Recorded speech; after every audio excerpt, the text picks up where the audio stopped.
And we're live. I'm a little early. That went live a little quicker than I'd expected it to. It's still 7:29.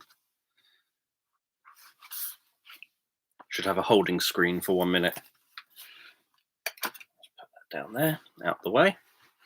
So, yes, for anyone here who hasn't joined before, feel free to give thumbs up if you find this interesting or helpful. And if you want to, feel free to subscribe. So hello everyone who has already joined in. Oh, now it's 7:30, so we can now officially start. Don't know what we're going to start, but we'll start. I thought I might go through my children's books, these ones. Many of you have probably seen them before, may even have read them before, and have probably listened to the stories before, because the stories obviously are in... most of them I think I've done on YouTube before. So everything here is normal. Haven't been outside at all today. No one in the UK is particularly back at work or anything yet. We're all still in our lockdown. Today I've spent a chunk of it trying to write and a big chunk of it editing the sleep meditation that's going live at 4 a.m. tomorrow morning. So that is... I'm trying to think what it is. Connecting with spirit animals, I think I've called it. So yeah, so it's connecting with spirit animals. It's the one with the polar bear. So it's a 90-minute sleep story.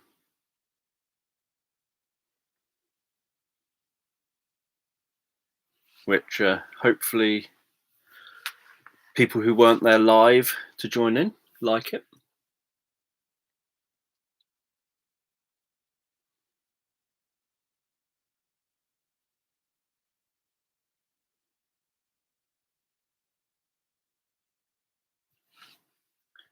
Let me just straighten my computer up a bit. So I've got Hello Abby from the next room. I'm trying to see what that is. Is it a Chill W cat? Whatever that is.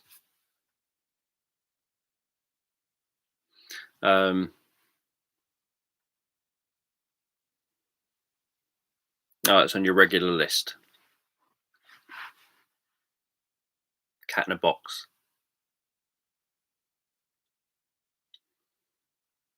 Yes, so the polar bear one, I got round to obviously editing it today, which took a long time, and it's not particularly easy to edit a 90-minute sleep meditation, and trying to stay conscious throughout it.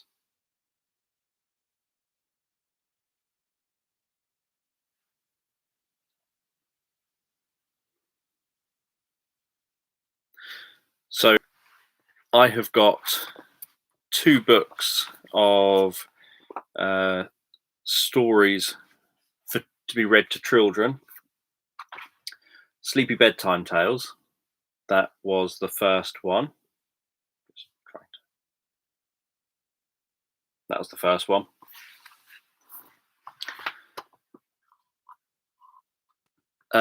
Yep, I do have old cameras and electronics and things. Sometimes I give stuff away. So if I upgrade something, like I gave away one of my cameras to Abby's mum.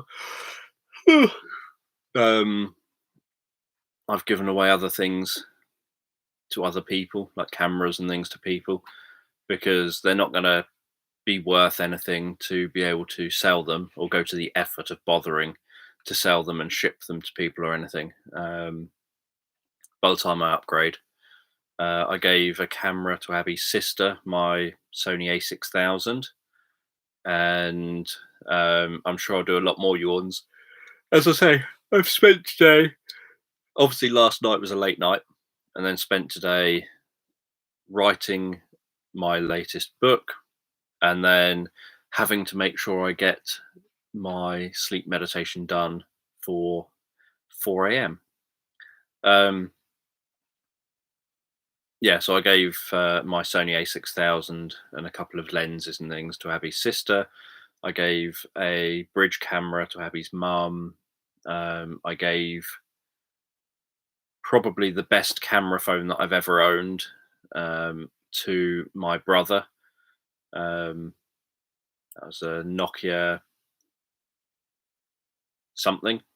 Can't even remember what numbers. 70 something, I don't know, something. The one with the 41 million pixel camera in it. That was quite cool. So I liked it, but it was a Windows phone. And I needed a phone that could use the PayPal app on it so that I could take payments from people. So I needed to go Android or iOS, and there's no way I'm getting an Apple phone. So I went Android. I am very, very tired, yes, at this moment. I get very tired as soon as I start interacting with people on camera. So yeah, so I've got Sleepy Bedtime Tales. The first story on this was actually in, so The Rabbit Who Came to Tea was in, no, because then I'll have to keep going to the loo. So the first, for those who are watching and not seeing the live chat, that's responding to comments in the live chat. So the first story on this was actually in the Parenting Techniques That Work book that I wrote in like 2006 or something. And then after that, I had parents saying to me, could I write more? And then I ended up writing this in 2015, where I decided to write, I wanted to write a book of 10 stories. But I ended up having an 11th character, and so I wrote 11 stories.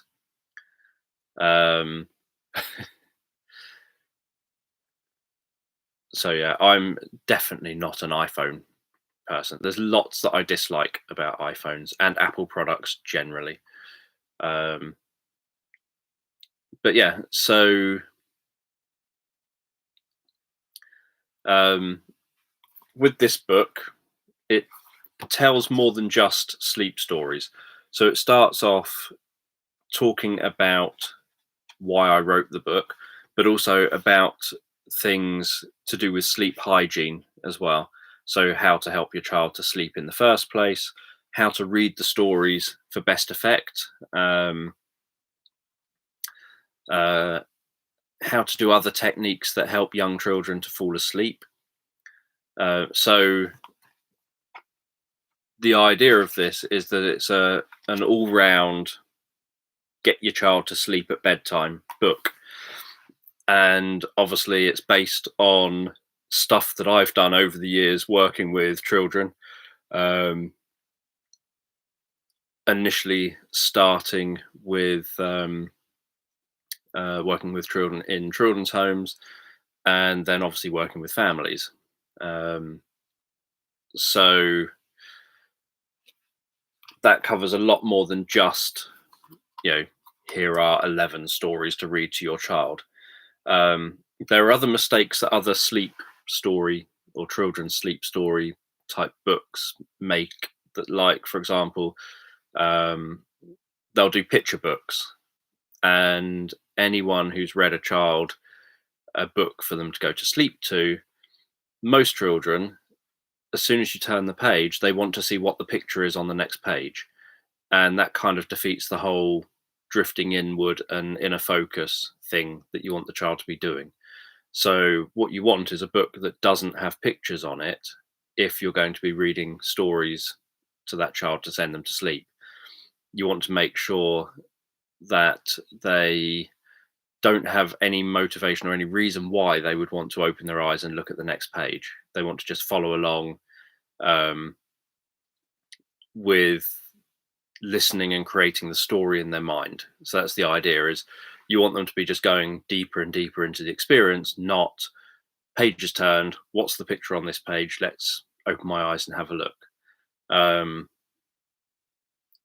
Yeah, I've got a Mac, that's what I'm looking at now, that's what's in front of me.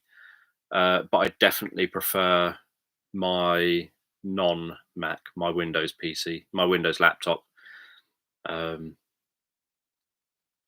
It just generally, there are huge issues since Windows have, well, Apple has done the same, but since all these updates are forced upon you on computers now, that's been a bit of an issue. But other than that, I generally prefer my Windows thing. Things just naturally work with it much easier.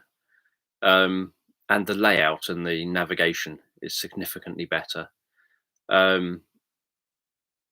But yeah, so it's more about just making sure that the child can be absorbed in the experience and go with the experience and not feel that they have to keep on looking at whatever's tempting them back out if you want them to sleep.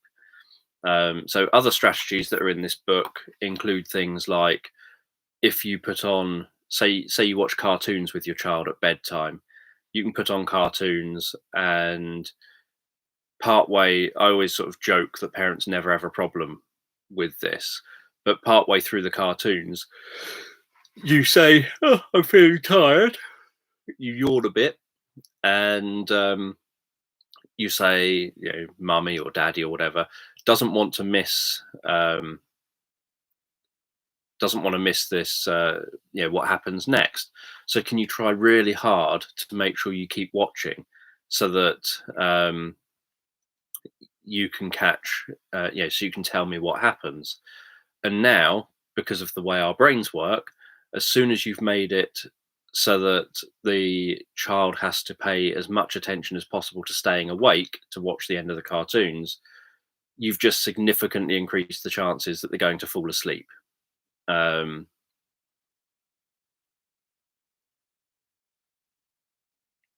um, Not a lot. It tells you what you need to know, and then it does the stories. So for this one, the first story starts on page 21. So you've got kind of information before that, and then the story starts on page 21. Because it doesn't take long to tell people you need to put this, you know, put the house to sleep, kind of earlier in the evening. So that's doing things like turning on small lamps, turning off big lights, closing curtains, turning down TVs or whatever else might be on, starting to get into calming activities, calming stuff with the children, and reducing the amount of highly active stuff that the children are doing, but also reducing the amount of highly active stuff the parents are perhaps doing. Like if parents are rushing around and they're really energetic as well, the children will feed off that. So even if it's like, oh well, you know, I had my child or my children trying to sit in front of the TV watching something calm while I was doing dinner, but if while you're doing dinner you're literally running around all over the place and you're really stressed, that's what the children are going to be feeding off of. So yeah, I recommend in here that if children want to know what a character looks like, then that can be a daytime activity spent with the parent or whoever, sitting drawing on paper or whatever you want to do it on, or painting or whatever you want to do, the characters. So I don't have blank pages obviously in the book, but the idea is that in the book itself you don't want any reason why the child would have to open their eyes. The books aren't for them to be reading. The books are for the parents to be reading. The books aren't for them to need to look at while the story's being told. It's for them to close their eyes and follow along to the story that their parent or whoever is telling them.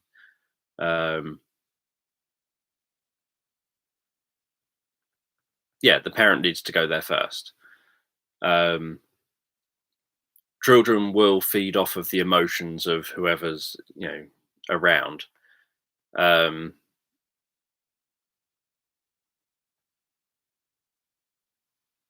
yeah, I'd realised that you weren't talking about my book. Um, so yeah, so children will feed off the emotions and the feelings of those around. So what you don't want is parents to be anxious or full of energy or anything like that. You want everyone to be like, when you work in children's homes, you make a conscious effort to make sure that now's the time when we calm everything down, we calm ourselves down. Whenever we interact with the children, we talk in a very calming and relaxed way. We sit down and talk with them. We stop doing, kind of games where you're chasing each other around or climbing all over things and all that sort of stuff. You start focusing on calming and relaxing. So, say the child's going to go to bed at, I don't know, 7:30, 8 o'clock. So, for maybe 5, 6 year olds or something, um, what you'd want is that by, say, 5 o'clock, you're already starting to quieten the house down, make everything calm and quiet. Like the curtains shut, small lamps on, big lights off. Um, Starting to engage the children in calming activities, perhaps having them reading, having them, uh, paying them a lot of attention. Hopefully, it's not necessarily always easy to do, but you want to get as close to doing this as possible. Paying them a lot of attention that absorbs them in whatever that calming activity is. Ideally, reducing things that are stimulating. So that would include, ideally, not having them watch TV. But at the same time, I know a lot of parents help children to sleep by, the child will say, "Can I watch, 30 minutes of Peppa Pig or something at bedtime?" And so if that's what the child wants to do, and that's what seems to, they really enjoy it, and they can watch the same 30 minutes over and over again or whatever, then maybe that's what you do. Likewise, it could be that some stuff that's on earlier in the day that they haven't watched because you've already started putting the house to sleep and calming everything down, that can be their kind of treat time, is just as they're going to bed, they can watch that. And then you would sit on the bed with them, you'd watch it with them, you would be breathing the same as them. You'd then start to slow your breathing down. They would start to slow their breathing down. You would start to yawn. You'd start to say that you're getting tired. You'd start to close your eyes from time to time. You'd say, "I really, really want to know what happens. So if I fall asleep, make sure you watch this so that you can watch to the end, so you can let me know what happens tomorrow." And then you're increasing the chances that they're going to fall asleep because of that. Um, and obviously, there are other strategies in here, like just sitting with them and stroking their arm or their head or something, or scratching their back or something in time with their breathing, and then gradually lengthening the scratching or stroking or whatever in time with the breathing, so that you stretch out the breathing. So you start, say you scratch up on the child's back as they breathe in and down as they breathe out, then you can make it so that the down part is slightly longer than the up part, beginning to deepen the child's breathing while they follow along and have that kind of rapport with the scratching. So there's all different ways of, so that the idea is that a parent can then mix and match techniques. You're not just every night having it where the child says, "Hang on, mummy, you've been tired every single night when I've tried to watch Peppa Pig with you to go to bed. And every night you tell me that you're too tired and that you're going to fall asleep." Um, so the idea is you can then mix and match strategies, not just use one thing. And likewise, you can then read, there's 11 stories in here and there's 11 stories in there. So you can then, for example, just read these. Back when, so I also teach in relation to how to do it with normal books. So back when I worked in children's homes, the main book that kids wanted read to them back in like 2000 was The Hobbit. Lord of the Rings was out and they wanted The Hobbit read to them normally. So I would read The Hobbit, but as I'm reading The Hobbit, any words or phrases that I think could sound relaxing, like going into the cave where there's the spider and things like that, I would read those words using a more relaxing voice. So I deepen and slow my voice down for those words. So I would do that on any words or phrases in real time while I'm just reading the book, having not read it before or whatever. I would then do that in real time, just saying those words and phrases in a slightly more relaxing way. I would do all the strategies like I'd be reading in time with their breathing, so that I'm reading largely while they're breathing out, and then I'm pausing while they breathe in, and then I'm carrying on reading while they breathe out. I'm gradually slowing down my pace of reading as I continue. Um, so the idea, and this is what led to parents saying, look, could you just write a book of your own stories? Because you can do this just straight away. You can be handed a book and you can then read it in a way that sends people to sleep. But we don't believe we can do that. So parents would doubt their ability to do it. So the idea is that as well as doing what's in the book, you can also, the stories that are in the book, you could also just use whatever story the child hands you and put into practice the strategies and the reading style of whatever book you've been handed, so that you can then kind of get the outcomes. But again, it breaks it up more in relation to them picking up on the patterns of the parent. It breaks it up more because you're then reading books that they have handed you.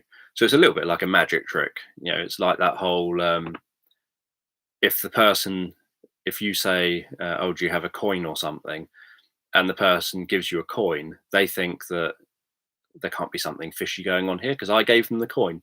Um, but if you know what to do with it anyway, then it doesn't matter where it came from.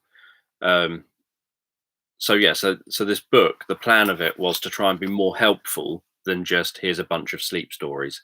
The plan was, here's a book that not only has some stories in it tailored specifically to help children to fall asleep, but it also contains information that you can put into place that are going to significantly increase the chances of the children going to sleep anyway, and that you can put into practice whether you're reading other books or other strategies if you're not reading. So if you're watching something at bedtime, or even just sitting with your child at bedtime and your child's talking to you about something, there are strategies. You can still match breathing, you can still begin to guide them to sleep.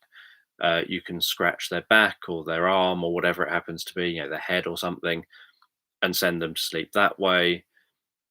And the idea is that you have a bunch of things that are patterns that you can apply that then are linked with the idea of going to sleep, so that whenever you start doing any of them, a bit like with any hypnosis, as soon as you start saying, okay, just take a moment to close your eyes, people instantly know what's going to happen, where they're going to go with it. So you start having that sort of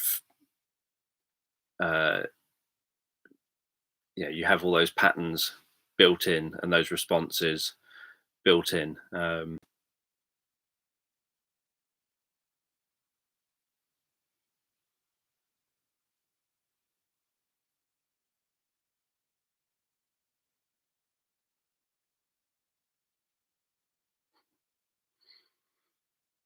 So any questions or anything?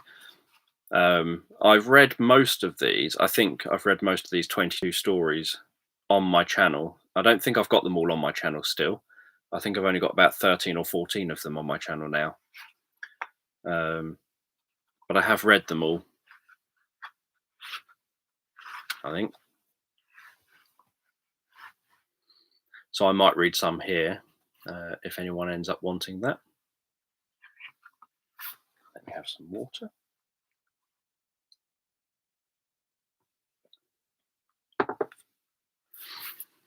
And obviously all the stories that I created are a bit like all the stories I create, that they have sort of psychoeducation contained within them. They hopefully teach children things that they need to know, but they also teach parents things that parents need to know while telling them, so that the parent hopefully is learning from reading it. Oh, I should be doing that, and I should be responding in this way, or whatever. And the child learns stuff as well. Um, and everything that's in this book is stuff that I have done with children who, are diagnosed ADHD, diagnosed oppositional defiance disorder, diagnosed being autistic, diagnosed with sort of a whole range of different issues, um, with children who have really bad behavior problems, children who have been abused and struggle to sleep due to the fact they've been abused. And it's worked perfectly fine across the board, regardless of the child. The main thing is obviously level of understanding. So um, I'd say the stories are designed for 4 to 7 year olds roughly in terms of understanding, because it's not, the child's not having to read it, the child is listening to it. Over 7, it comes down to whether they're happy to engage. So I know that stuff in here works with people over 7. Um,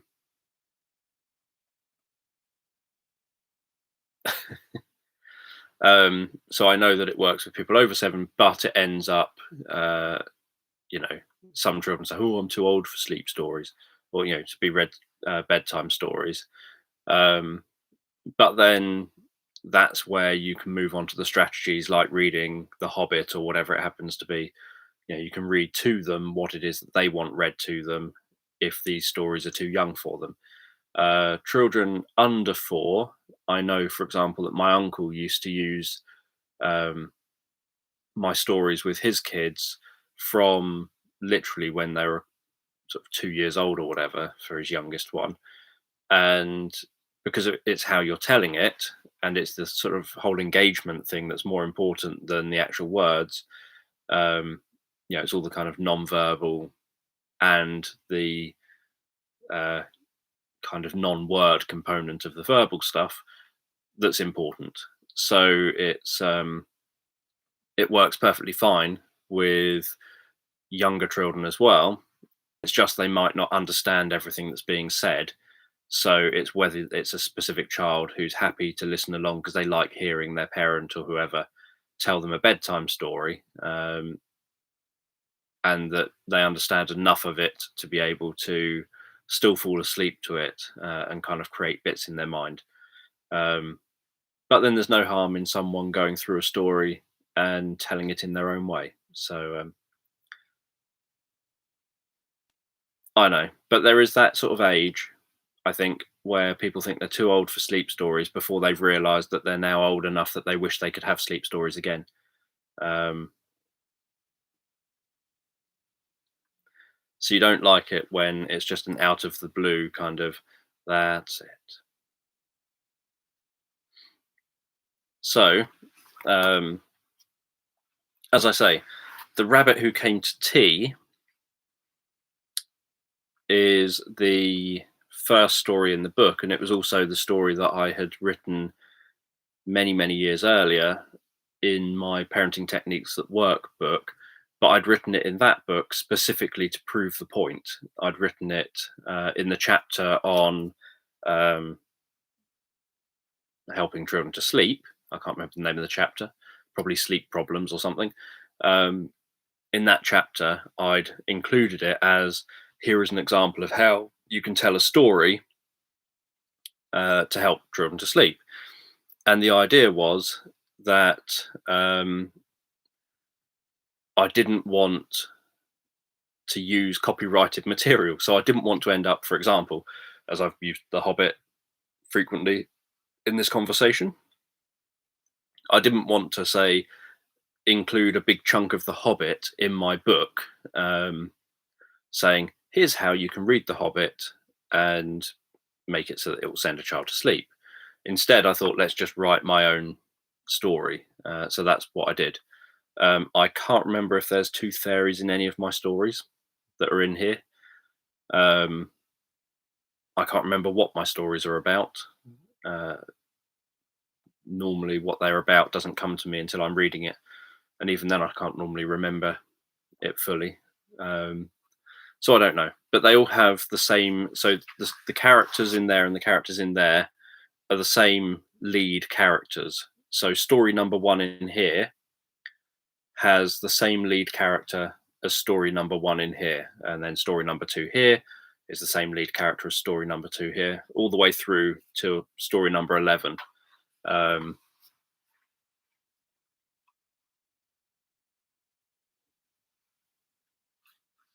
What's new for me? I don't know.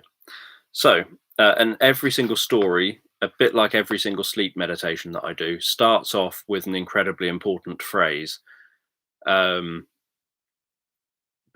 and so when people tell me with my adult sleep meditations, when people tell me, oh, yeah, I just restart later on in it, the risk of doing that is that unless you're a regular listener, so that you kind of just always know this is how every story starts, this is how every story goes, you don't end up having the suggestion that's the most important part of the entire sleep story, which is in relation to sleep at least. So there's other important stuff later on in the stories. There's all the patterns around addressing worrying, stress, and anxiety.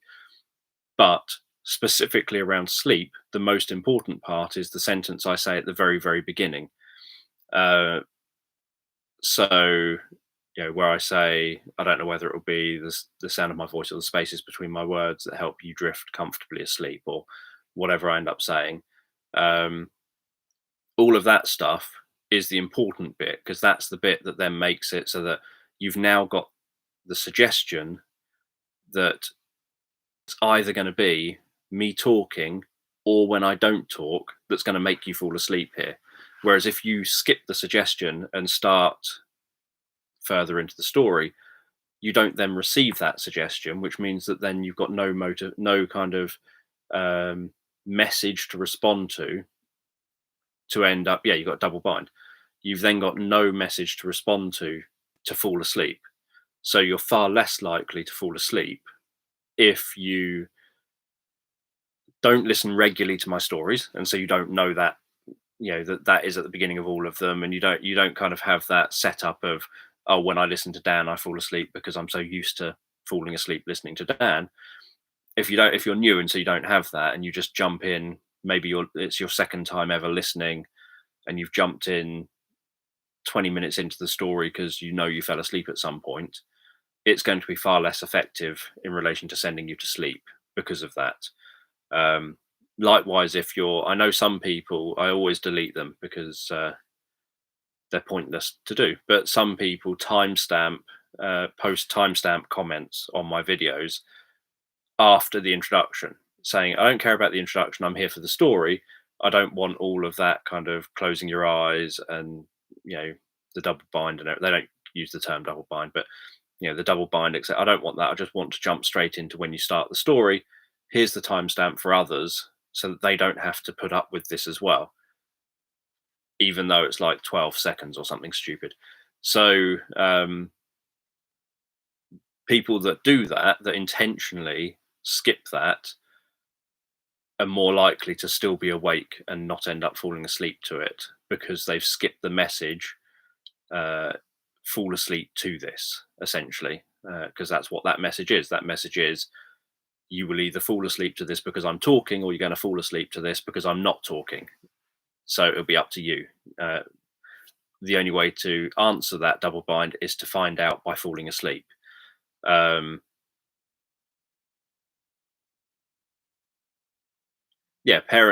my books, I often give real world examples to point out that there's nothing in hypnosis that's, oh my God, that's hypnosis, and it's only done in hypnosis.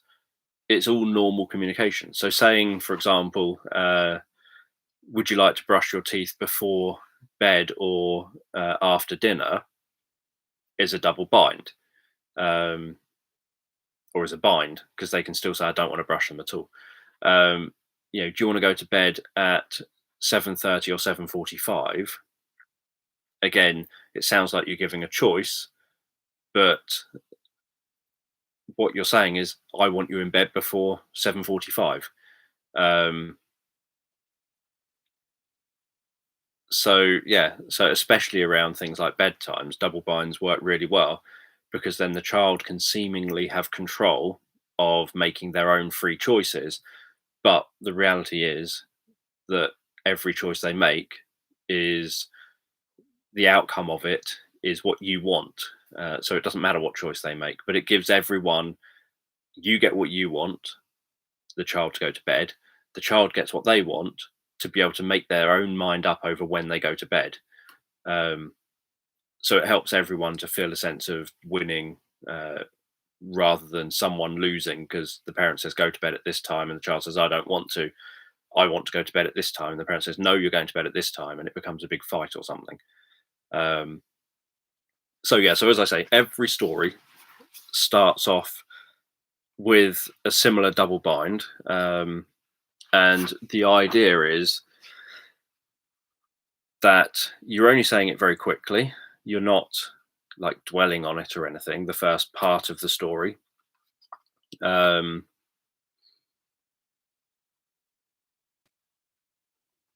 yeah, pass on the knowledge. Um,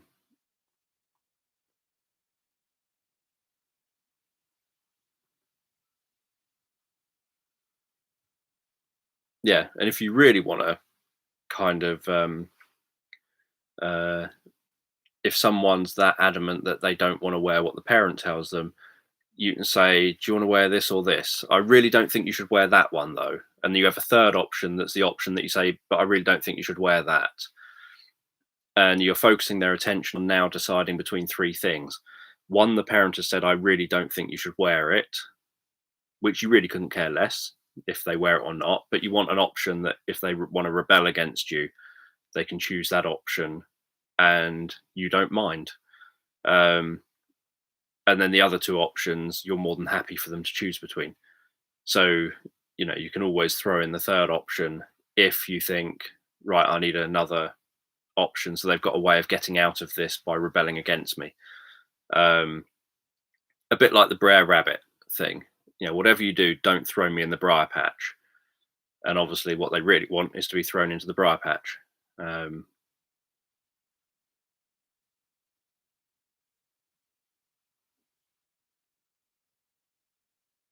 So, the rabbit who came to tea. I'll read this one, and then obviously you can either follow along.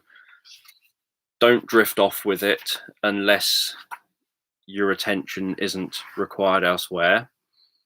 Um, so, if you've got cooking on or something, don't drift off with this. So, and if you just want to listen, feel free to just listen. So, as you close your eyes, I'm going to tell you about a rabbit who came to tea. This was no ordinary rabbit. This was Malcolm, the magic rabbit. So, with your eyes closed, you can listen to me reading this story. And while I read this story, you can begin to feel relaxed. And as I read, you can imagine this story and begin to drift off to sleep. As you drift off asleep, you can continue this story in a dream. And my reading will help you feel sleepy. It will help you feel tired. And it will help you fall asleep. Malcolm lived inside a magician's hat, and the hat lived on the magician's head. The magician used to spend every day doing magic tricks for children. He'd make ribbons appear in his hands and coins appear from behind the children's ears. But what the children most loved was when he would show them his magic hat. The magician would show that the hat was empty. And then, with a magic word, abracadabra, and a wave of his magic wand, there would be a puff of smoke, and Malcolm the rabbit would appear out of the hat. The magician didn't know where Malcolm came from or where he went when he put him back into the hat. All he knew was that when he said abracadabra and waved his magic wand, Malcolm would appear in a puff of smoke. Every evening, the magician went home for his tea. He would take his hat off and leave it on a shelf by the front door until he next went out to do magic for the children. What the magician didn't know was that his hat was magical. Inside the hat was a magical world. Each day, after the magician's last show, Malcolm travelled deep down into the hat and went back home. As he travelled deeper and deeper into the hat, he became less aware of the magician's world and started to become more aware of his own. His land was one where trees grew upside down and the sky was bright pink. When Malcolm arrived home, he found a letter waiting for him on the doormat. "You're invited to afternoon tea at 3 from Sybil the squirrel," Malcolm read. Afternoon tea? That does sound nice, Malcolm thought to himself as he wiped his feet on the doormat and closed the front door behind him. Malcolm hadn't been to afternoon tea for a long time. He wondered what he should wear. He tried on 5 different pairs of shoes, 4 different t-shirts, before he decided on the right one for him. He didn't have long to get ready, and he knew deep down he was going to enjoy his afternoon tea. Once Malcolm was dressed for afternoon tea, he left his house to go and visit his friend, Sybil the squirrel. Sybil had short ears and a bushy tail, and she lived in the tallest upside-down tree in the land. Malcolm hopped along the blue path, past the green upside-down oak tree, before turning left. From here he could see Sybil's tree at the end of the road. He hopped towards the grand upside-down tree, where he found a doorway. He knocked on the door 3 times. Knock, knock, knock. On the 3rd knock, he could hear Sybil's voice. "Hello, who is it?" "Hi, it's me, Malcolm." Just then, the door creaked open, and Malcolm could see stairs leading down into the base of the tree. There were 10 steps for Malcolm to follow, and each step led Malcolm deeper and deeper into the tree. The stairway was lined with twinkling lights, sparkling and flashing with a rainbow of colours. And at the bottom was a beautiful glow coming from a room at the base of the tree. Malcolm excitedly hopped down the stairs towards the glowing room. The stairs were numbered to let visitors know how many steps they had left to walk down. He stepped onto step 10, then 9, then 8. He didn't know what the afternoon tea was going to be like, or what the room at the bottom of the stairs was like. 7, 6, 5. He was hopping down the stairs deeper and deeper into the tree. He began to feel like he was going to a party. 4, 3. Malcolm was now nearly at the bottom of the stairs, and he could see that the room was glowing with a soft light, and he could hear a voice talking in the room. Malcolm continued to hop deeper and deeper down into the base of this upside down tree. 2, 1. Malcolm reached the bottom of the tree, paused for a moment, and then stepped into the room. Sybil was sat in the room at the end of a long table. On the table were lots of plates, full to the brim with small sandwiches, cakes, and sweets. Chugging around the outside of the table was a small steam train pulling carriages laden with tasty food. Malcolm's mouth watered at the sight of all the food. As he sat down with Sybil to eat, he wondered why she was having this afternoon tea and why she had invited him around. But before he could ask, he already had a tasty cake in his mouth. It looked so nice he couldn't help himself. These are good, he said, talking with his mouth full. Malcolm, I need your help, Sybil said. I've lost my favourite toy. You know magic, and you know how to find things.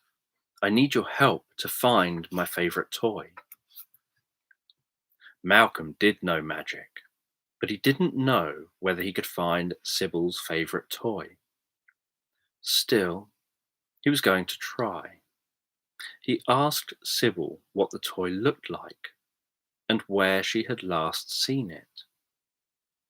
Sybil told Malcolm that she had had her favourite toy this morning, but when she got home, she'd lost it. She tried to look for it, but couldn't find it. Malcolm said he would try and find it for her. Malcolm and Sybil finished their afternoon tea. Malcolm put some of the cakes and sweets into his pockets and set off in search of Sybil's favourite toy. Malcolm wanted to find Sybil's toy before bedtime. Malcolm looked along the street. Sybil's toy wasn't there. He looked behind upside-down trees. It wasn't there. He looked around the bushes, and it wasn't there either. Malcolm didn't know where else to look, so he decided to use magic. He had seen the magician making coins appear from behind children's ears, and he thought maybe he could make Sybil's favourite toy appear from behind her ear. Malcolm went back to Sybil.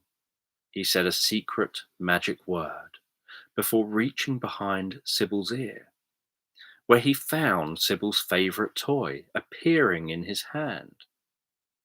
Sybil was so excited and grateful to Malcolm. She gave him a big hug and an extra big slice of cake to take home with him. Malcolm walked home, eating the big chunk of cake and feeling great about helping Sybil. This made him smile and think to himself, I'm going to be kind and help people more often. As the sun set in the pink sky and the shadows drew long and thin, Malcolm arrived home, feeling tired and sleepy, and with a big yawn, Malcolm went to bed, falling deeply asleep.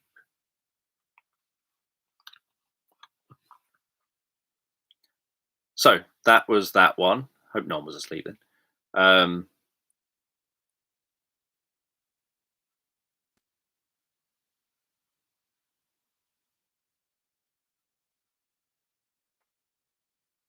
Chicken stew.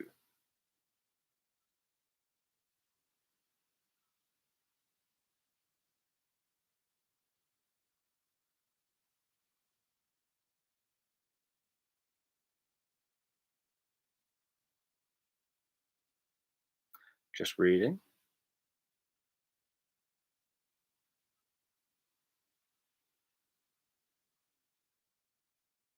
Yep, always blame me.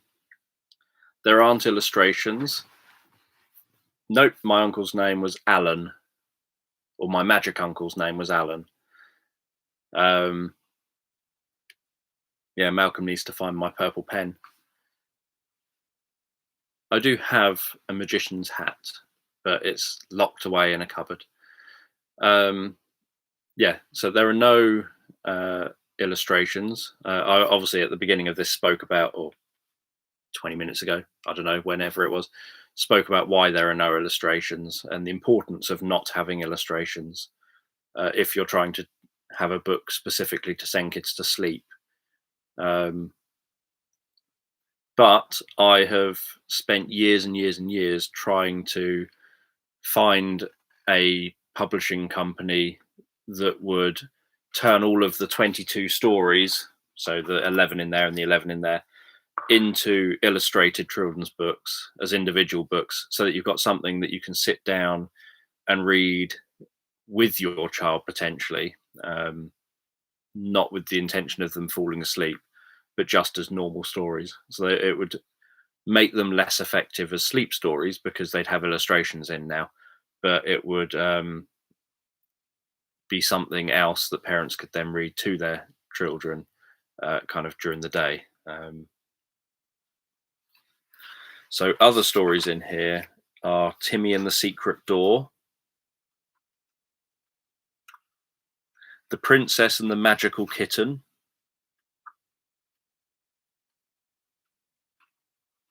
The Magical Unicorn,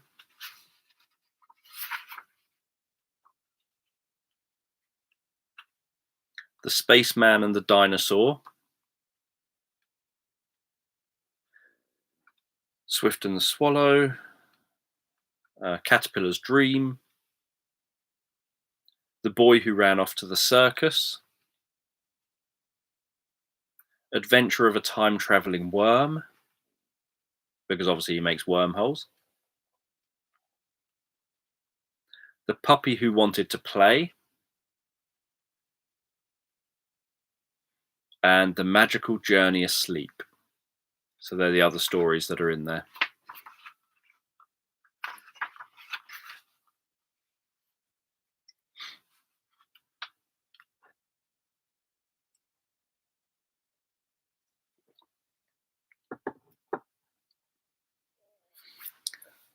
Yes, this is Dan's Washed and Nothing in It, and it's now long enough to go floppy hair.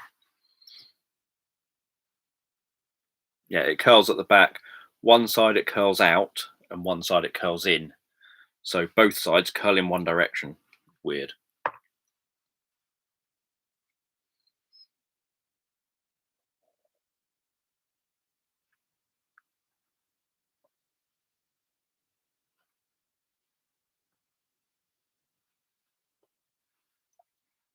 So I will read a second one. The other thing is that generally stories for children, so really nearly all of my stories on my channel for adults are perfectly fine for a child to potentially listen to. It's not like I have swearing in them or sex in them, or in most cases I don't have violence in them. So a parent could easily listen through to a story beforehand. I would always obviously recommend that anyway. Whenever a parent is going to have a child watch something or listen to something, you want the parent to have gone through it first, just to make sure they are definitely okay with it. I think there's a tendency nowadays that parents, and nowadays I mean like the last 10-15 years, that parents will end up with a child just watching whatever or listening to whatever, and the parent doesn't realize, or even playing whatever. Like the amount of parents I used to work with who had never ever heard of uh,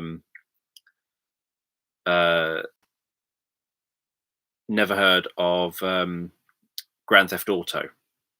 And then you would try and tell the parent, no, it's an 18. You shouldn't be letting your 9-year-old or 8-year-old or whatever play that.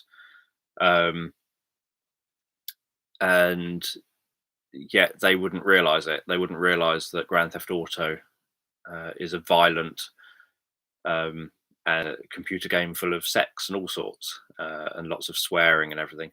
So I think there's a tendency that people can end up having that. So I'm trying to remember whether there was.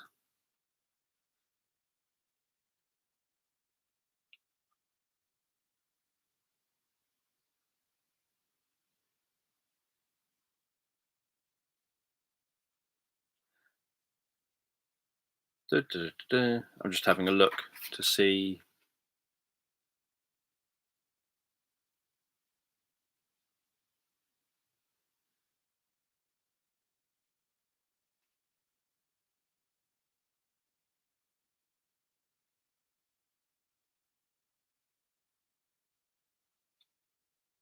Don't know. I'd have to read through it. I probably did put 2 and 1 in there somewhere because I would have intentionally been doing that. Quick sneeze.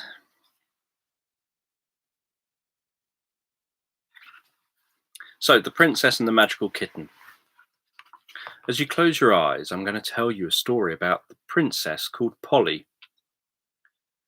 So, with your eyes closed, you can listen to me reading this story.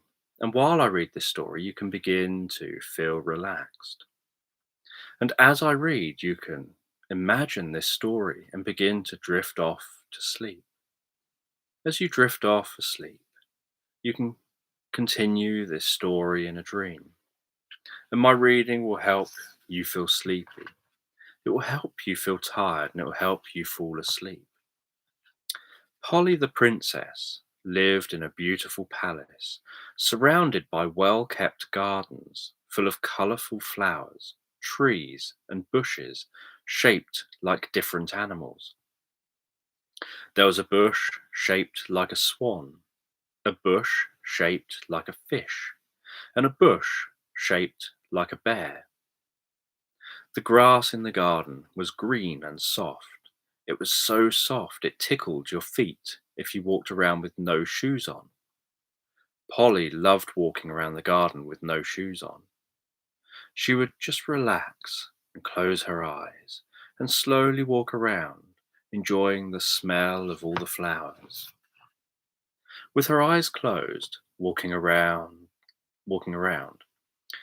she would count down each step from 10 to 1 so that she knew where she was in the garden. 10, 9, 8, Polly said as she walked slowly around the garden. 7, 6, 5. She could feel the tickling of the grass between her toes. 4, 3, 2. Polly knew she was nearly by a bush in the garden. 1. On the count of 1, Polly knew she had to stop walking and change direction. Polly loved playing this game in the garden. Polly always dressed in princess dresses and wore her brown hair in 2 ponytails. Polly loved being a princess, but sometimes found it lonely, and she would play games on her own. One day, Polly was walking around the garden, listening to birds singing in the trees, feeling the grass tickling her feet. She thought to herself that she would like to have a tea party. She had seen her mummy, the Queen, have tea parties. They looked so grown up.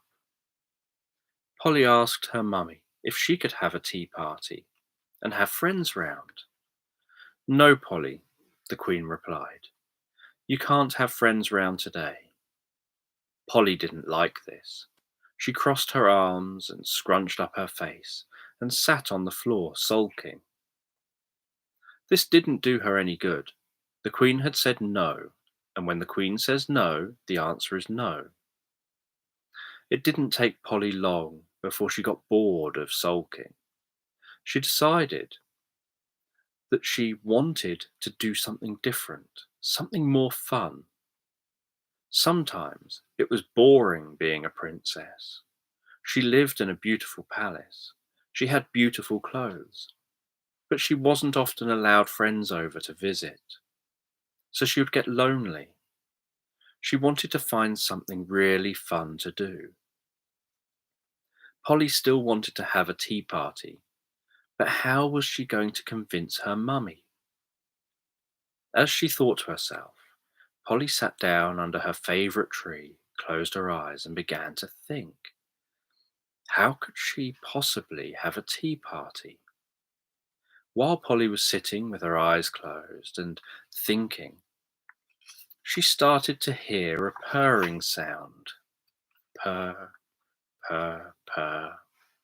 At first, Polly thought the purring was just in her mind, so she ignored it and carried on, drifting deeper into her thoughts.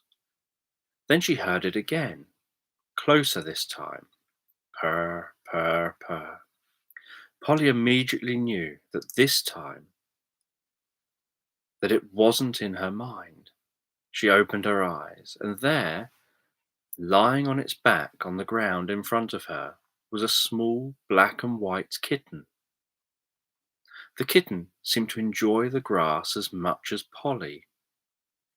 Polly stroked the kitten. It purred even more. While she was stroking the kitten, Polly thought to herself, I wish I was allowed a tea party with my friends. Suddenly, her mummy, the Queen, came back out into the garden, strode over towards Polly. She sat down next to her and said, If you would like a tea party with your friends, you can have a tea party with your friends. Polly jumped up with joy, with a big smile on her face. She bounced up and down, exclaiming, Really, really, really? Yes, really, Polly, said her mummy. Polly thought to herself that she would have to prepare. She would have to invite all of her friends. Polly picked up the kitten, ran inside the palace and up to her room. What should I wear? What should I wear? Polly said to herself. She had so many clothes that she didn't know what she should choose. While Polly was deciding, the kitten sat quietly on the bed. Eventually, Polly found a blue, sparkling dress to wear. Next, she had to invite her friends. Being a princess, she had lots of friends. They just weren't normally allowed to visit. She contacted all of them. She knew this afternoon's tea party was going to be the best. She then went and told the cooks what they had to prepare. All she was missing were the decorations to make the tea party look pretty. Polly strode in the garden. Polly stood in the garden, gently stroking the purring black and white kitten. As she looked at the table and chairs that had been laid out for her party. It looks very boring, thought Polly. I wish it was all sparkly and pretty, with ribbons and fairy lights and colourful material. Just then lights began to swirl around in a mist as colours filled the air. When the lights, colours and mist cleared, Polly could see a beautiful table ready for her tea party, with ribbons and lights and sparkling stars and colourful materials. She wondered whether somehow the kitten was magical. When she was under the tree wanting a tea party after her mummy had said no, she was stroking the kitten and her mummy came over and said she could have the tea party. When she wanted the table to be prettier, she was stroking the kitten and the table became pretty. Polly decided to try something. She stroked the kitten while she said she wanted her favourite pop band to come and play. Her mummy came out into the garden. Polly dear, just to let you know, we've got a pop band coming to play for your tea party. Polly was so excited. The kitten was magical. She had heard about magic lamps that you rub, and out pops a genie, but never magical kittens. During the tea party, Polly wanted to show off her new kitten. She kept stroking the kitten and making different wishes. All of her friends were impressed, but the kitten was now getting sad. Polly was acting as though she only liked the kitten because it could make her wishes come true. After the party, when all of Polly's friends had gone home, Polly went to bed. She took the kitten up to bed with her. When Polly got into bed, the kitten walked away. Polly tried to call the kitten back, but it just looked at her, then turned and continued to walk away. Polly didn't know why the kitten was behaving like this. She got out of bed and followed the kitten, but every time she caught up with the kitten and tried to pick it up, it walked away farther and struggled to keep moving away. Polly tried to talk to the kitten, but the kitten ignored her. Polly tried to think what might be wrong with the kitten. "Have I upset you?" she asked. The kitten turned to face Polly. Polly spoke with the kitten for a while before realizing that the kitten was upset, that she was just using the kitten to get what she wanted. She was not being friendly and kind with the kitten, and it thought she didn't want to just spend time with the kitten. The kitten had become friends with Polly because it could see that Polly needed a friend. However, once Polly had realized the kitten was magical, she had simply used the kitten rather than being friends back. So the kitten didn't feel this true friendship. It wanted to be friends with someone who would like it for who it was, not what it could do. Once Polly understood this, she said sorry to the kitten. They became best of friends, and she finally went back to bed to go to sleep, with the kitten sleeping peacefully on its own little bed beside her. So that's that one, A Magical Lamb.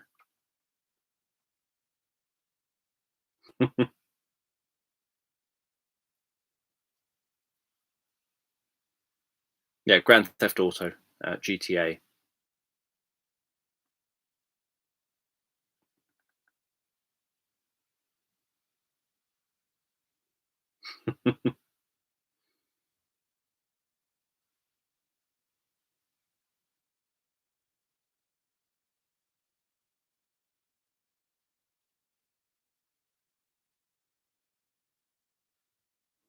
Yeah, see if any of your cats are magic.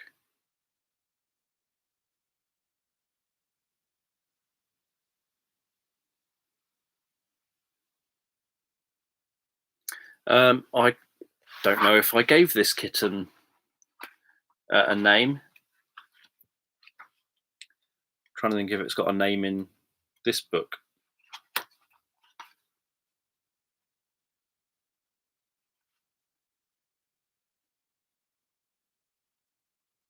Nope, it's just known as Kitten, I think.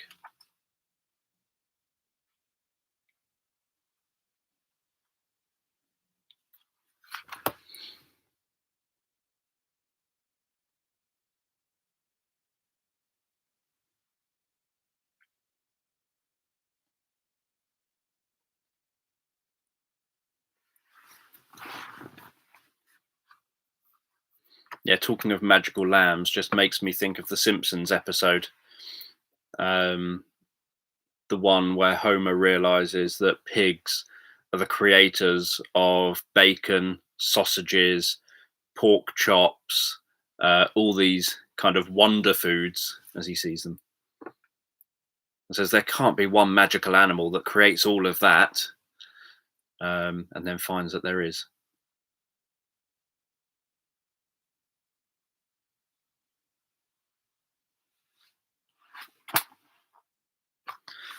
So, Relaxing Tales for Children is the sequel, and it has another 11 stories starring the same characters um,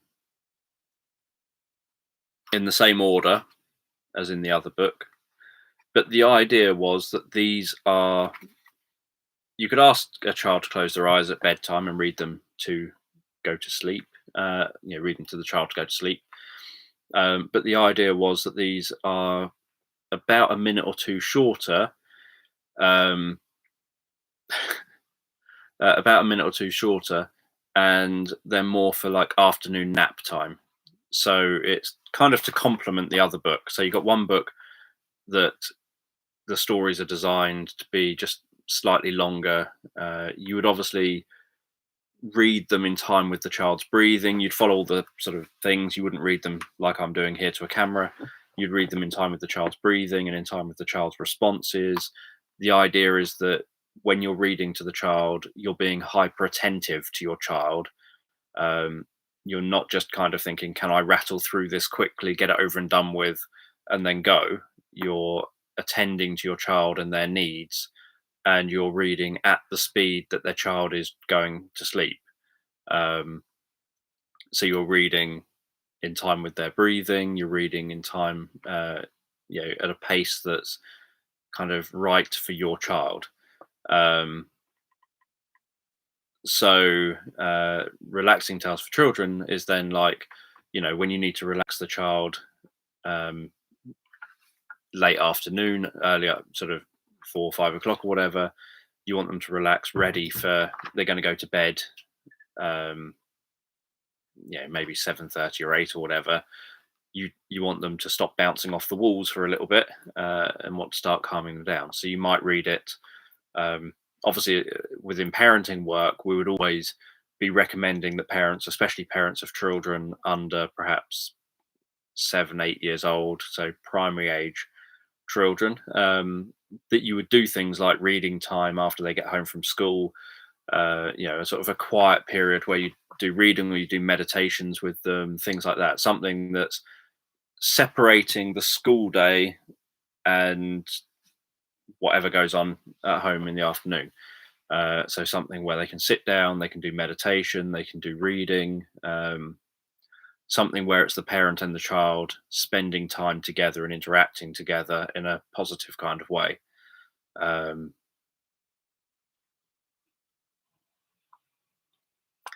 So that's kind of the idea of relaxing tales for children. So Malcolm's adventure in this one is Mystery of the Yellow Lake. Polly's adventure in this one is The Secret Garden. Other stories in this one are Timmy's Tall Tale, Saving Prince Charming, Johnny's Rotten Apple, The Curious Discovery, The Butterfly and the Bee. Obviously, his dream got granted in here. The Clown Who Never Grew Up, The Early Worm Catches the Bird, Patches in the Doghouse, and Milton's Magical Mystery Tour.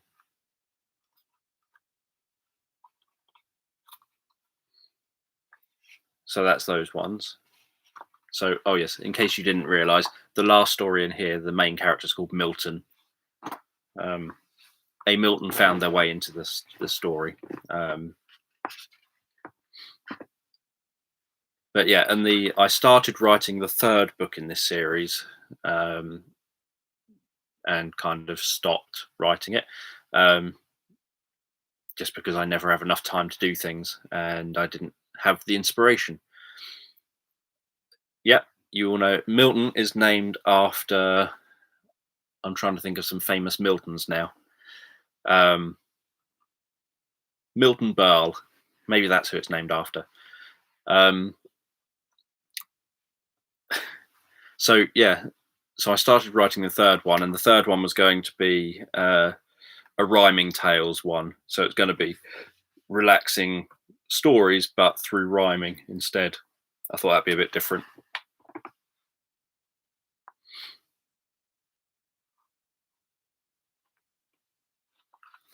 So yes, so let's read. Mystery of the Yellow Lake is met. So the other difference, let's see, there's a bit of an introduction in here. So another thing with these stories is because the idea is the child is yeah, Highland. So behind me, before I just get back to this book, behind me are all of the names of the lead characters, except for one, from the Dragon's Fire series.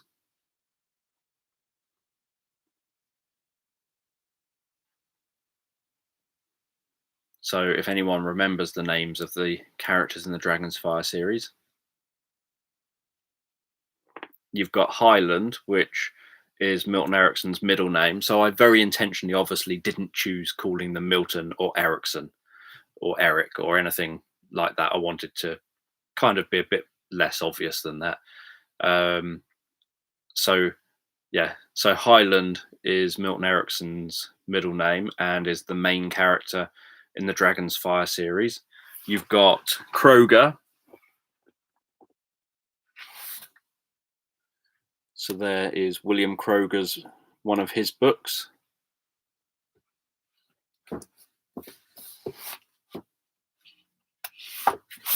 You got Fezler. There's a book with Fezler. I'm trying to remember who the other characters were. Highland, Fezler, Kroger. Piper is named after Abby. Who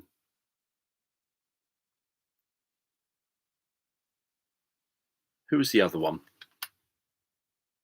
Anyone remember the names of my own characters? Yeah, Milton H. Erickson.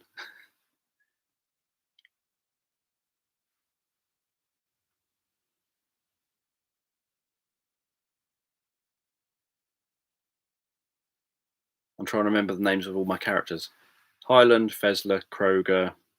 It might have just been Highland, Fezler, Kroger, and Piper. Is there only 4 of them? Or is there a 5th one?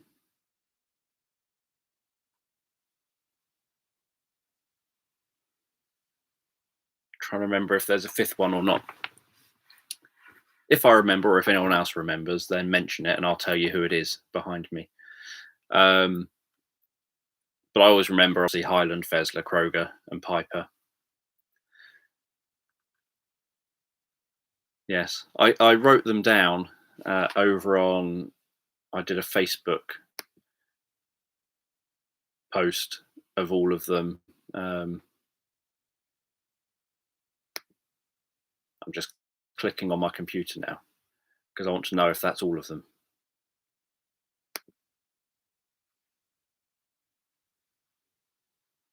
You'd think I'd remember my own characters. Right, notes.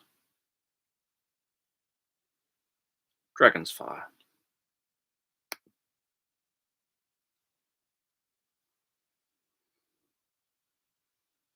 Episode 1. The Journey Begins. Highland, the wizard's apprentice. His screaming from the nearby village.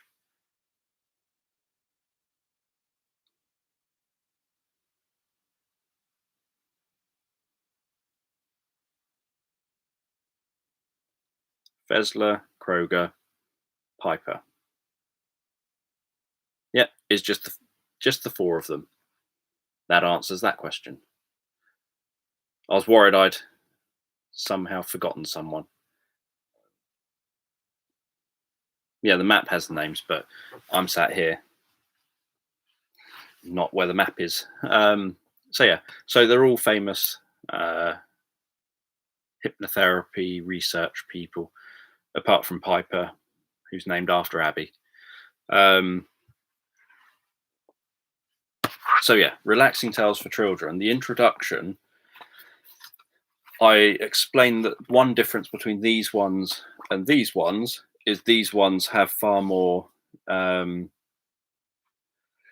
don't know, healing metaphors in them. So I share about that, and I share about how,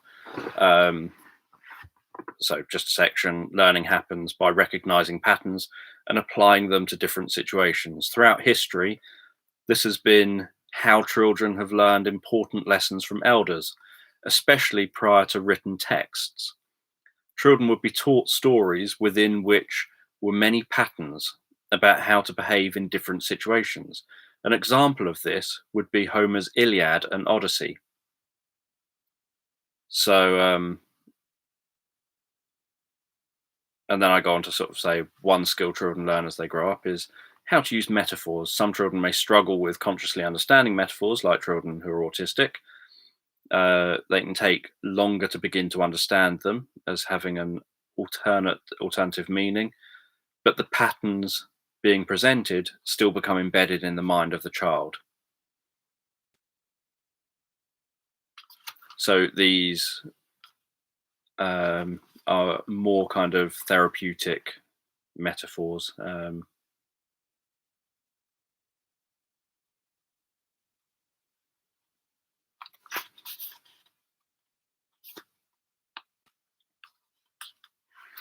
So, Mystery of the Yellow Lake. Just so you've got a, this is what Malcolm gets up to on another day. As you close your eyes, I'm going to tell you the story about Malcolm the rabbit and the mystery of the Yellow Lake. And with your eyes closed, you can listen to me reading this story. While I read this story, you can begin to feel relaxed. And as I read, you can imagine this story in your mind. Malcolm the rabbit lived in the magician's hat. The world inside the hat was strange. The sky was pink and the trees grew upside down. One day, Malcolm hopped along to a nearby park.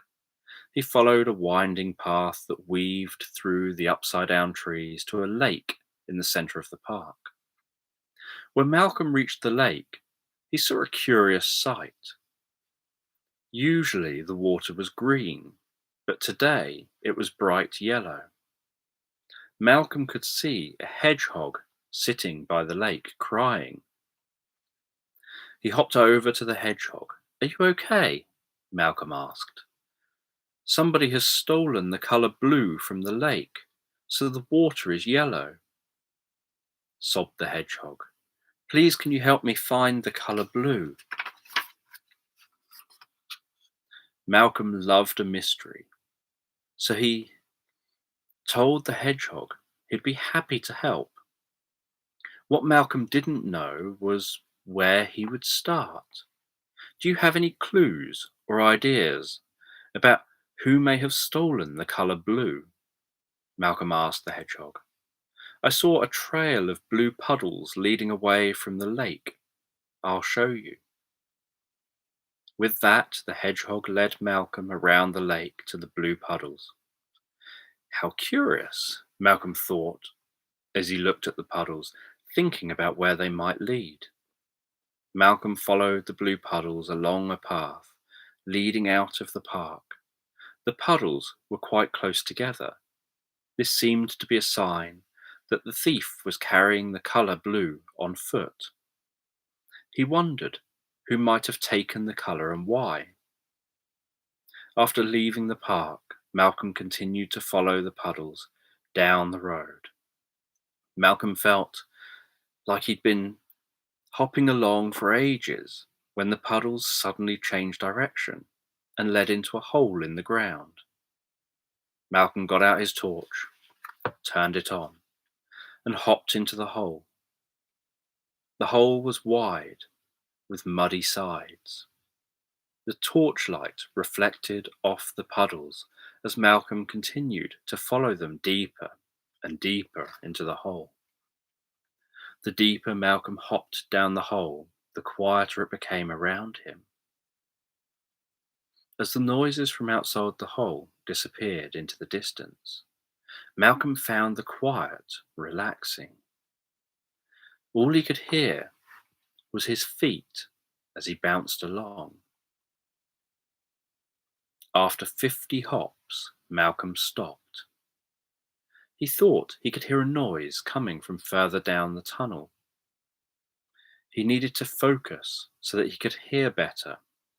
He closed his eyes and breathed in. Then as he breathed out, he imagined a warm light shining on his head, his neck, and his shoulders. He imagined this warm light relaxing his muscles and helping him to focus better on what he could hear. Then he breathed in again, and when he breathed out, he imagined that warm, relaxing light moving through his body, from his head down to his toes. As the light reached his toes, Malcolm was able to focus his ears on the sound he could hear. It was the sound of footsteps. Malcolm wasn't far behind the thief. He continued quietly following. After another 50 hops, Malcolm saw a light at the end of the tunnel. He hopped quietly towards the light, and when he reached it, he saw a young squirrel carrying a bucket of the colour blue. The squirrel looked worried as it scampered over to an upside-down tree. Malcolm decided to go and talk to the squirrel, so he hopped down from the tunnel and over to the tree. "Is everything all right?" Malcolm asked. The squirrel seemed surprised to see Malcolm, for the rabbit had done such a good job at keeping quiet while he followed the puddles. "Something's wrong with my tree. I'm trying to save it," the squirrel said. Malcolm wondered what was wrong with the tree. The squirrel told him that the leaves on the tree used to be green, but now they're all going yellow, and some of the leaves had fallen off. He had never seen this before. The squirrel said he went to the park to get some colour blue to try to fix the leaves. "If I can make the tree drink the colour blue, hopefully it will make the yellow leaves green again," the squirrel said. The squirrel had never experienced autumn before and didn't realize that it was natural for the leaves on trees to change colour from green to yellow before falling off in time for winter. Malcolm explained that when the sun starts getting lower in the sky and the weather begins to turn cold, trees prepare to save energy for the winter by drinking the nutrients from the leaves, which makes them change colour. The trees then drop the leaves because they don't need them over the winter, and in the spring they grow new leaves to make new food from sunlight. The squirrel was pleased to hear that his tree was going to be all right. He agreed to go with Malcolm back to the lake in order to return the colour blue. Malcolm and the squirrel travelled together out of the hole, back up the road to the park, across the park and back to the lake. When they arrived at the lake, the squirrel poured the colour blue back into the yellow water, and with a splash and a swirl, the blue and yellow mixed together, and the water gradually turned green again. And in your own time, you can gradually allow your eyes to open as you continue to feel relaxed. So that's what Malcolm gets up to in that one.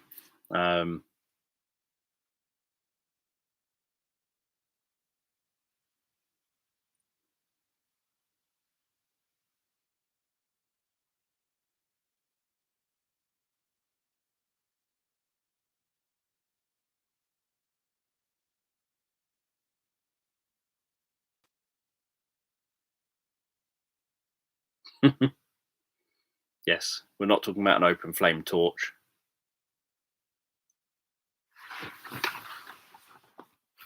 Just a nice, simple, normal torch that everyone carries on them whenever you're out and about or at home.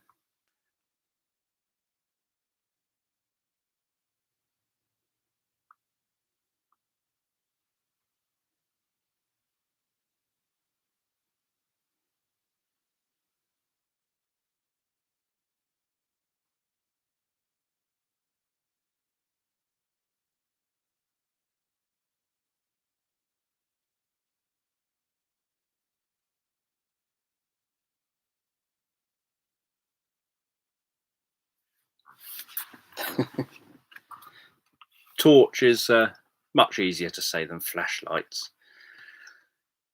So that is the story that's Malcolm gets up to in this book. Let's have a look at Polly's story. Polly the Princess and the Kitten. I actually bought the kitten. We've got it in the other room. The Secret Garden, 29.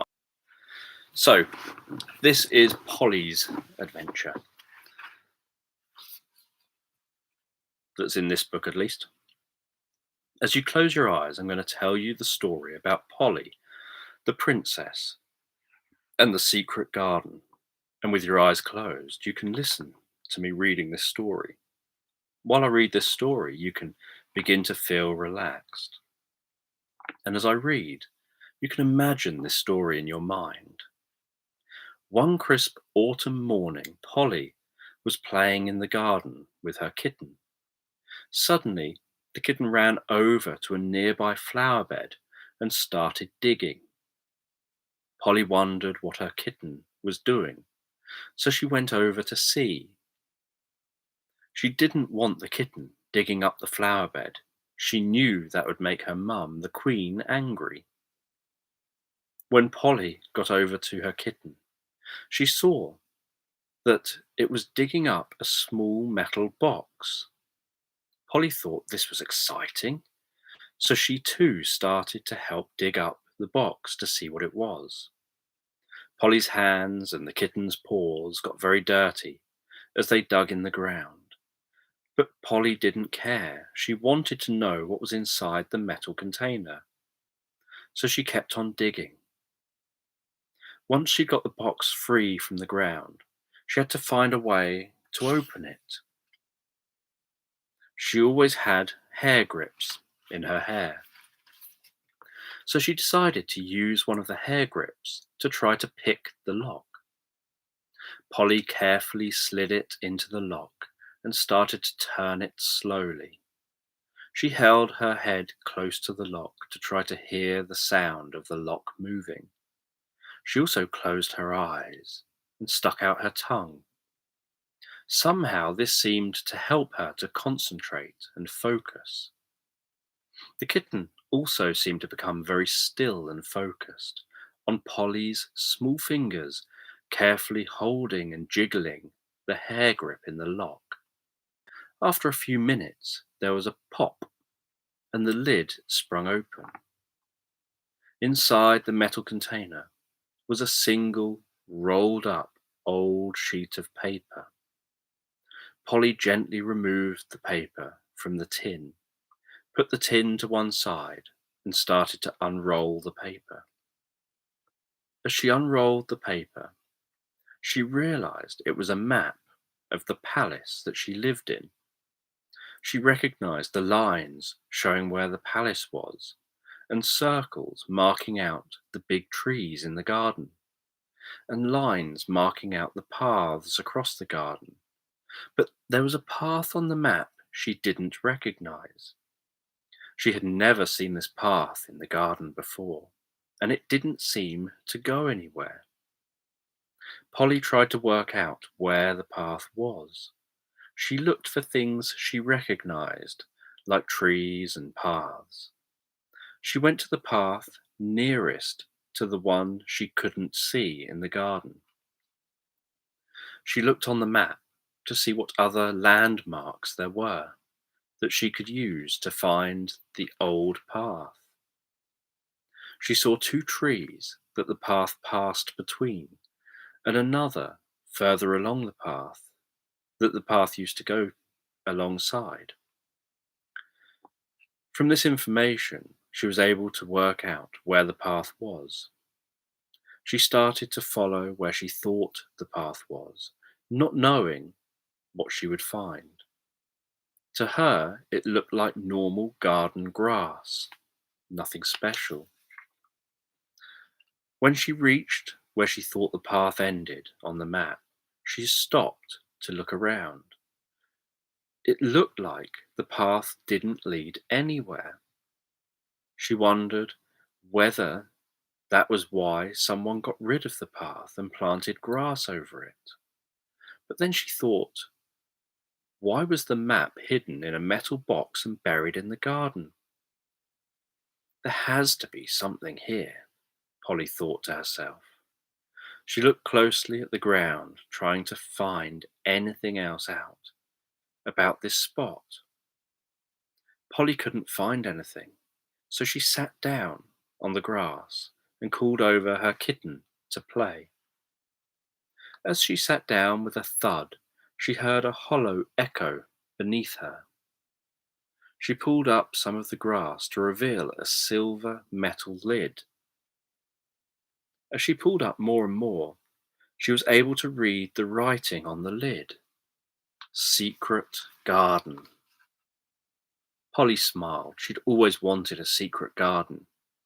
But then she thought to herself, underground is a strange place for a secret garden. She had to lift the lid and find out. The lid was surprisingly light. She was expecting it to be heavy or stuck down so that it wouldn't move. Polly lifted the lid and peered inside the tunnel. As soon as it was open, the tunnel lit up. The walls were made of light. Then a small white platform rose up to the top of the tunnel. Polly picked up her kitten and stepped onto the platform. The platform was like a lift. Once she stood on it, it started to go down, slow and smooth, back into the tunnel. Polly thought she'd been in the lift for ages. She felt like it was still moving, but everything around her was white, so she wasn't quite sure. Suddenly, the lift appeared above ground again. This confused Polly. She thought she was heading down. How did she end up going up and coming out the top again? This wasn't the only thing that confused Polly. The garden she had come out of, the lift in, wasn't her garden. This must be the secret garden. It was definitely a garden she had never seen before. This garden was strange. It was like night time in this garden. Polly could see stars and colours in the sky. The plants were unusual. They were glowing with different coloured lights.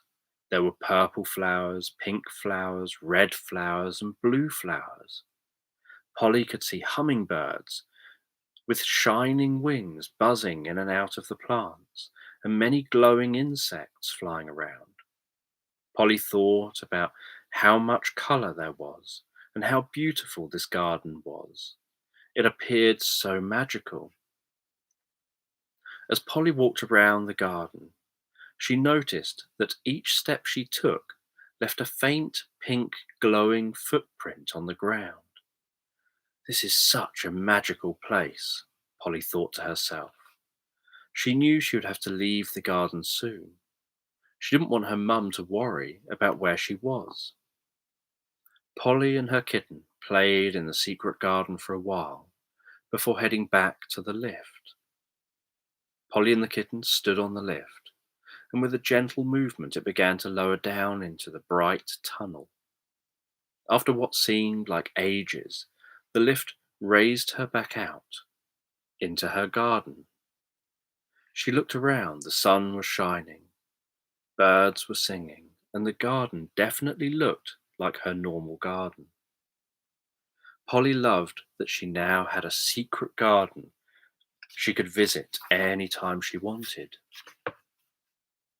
She picked up her kitten, went back into the palace, and after her little adventure, she settled down on the sofa in the main living room, in front of the crackling log fire, and drifted off into a daydream, looking forward to visiting that secret garden again in the future.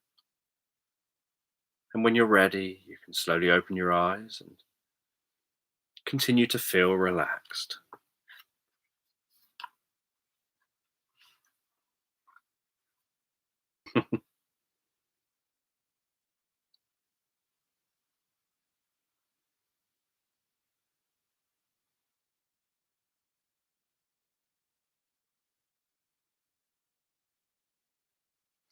Lots of cookie talk again.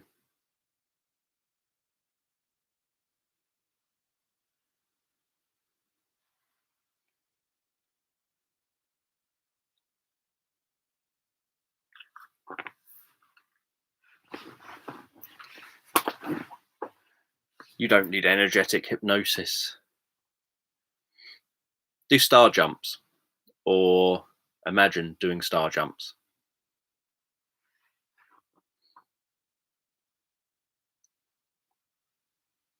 Yeah, when I was doing the book launch, I can't remember which book launch it was, for one of these two books. I bought Patches the dog that's in the book, sort of a fluffy toy of it.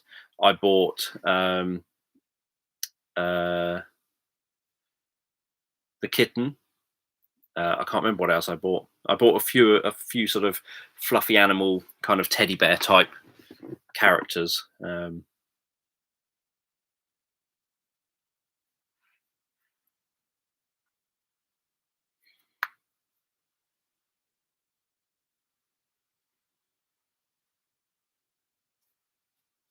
I often end up drinking coffee before doing any of these live streams.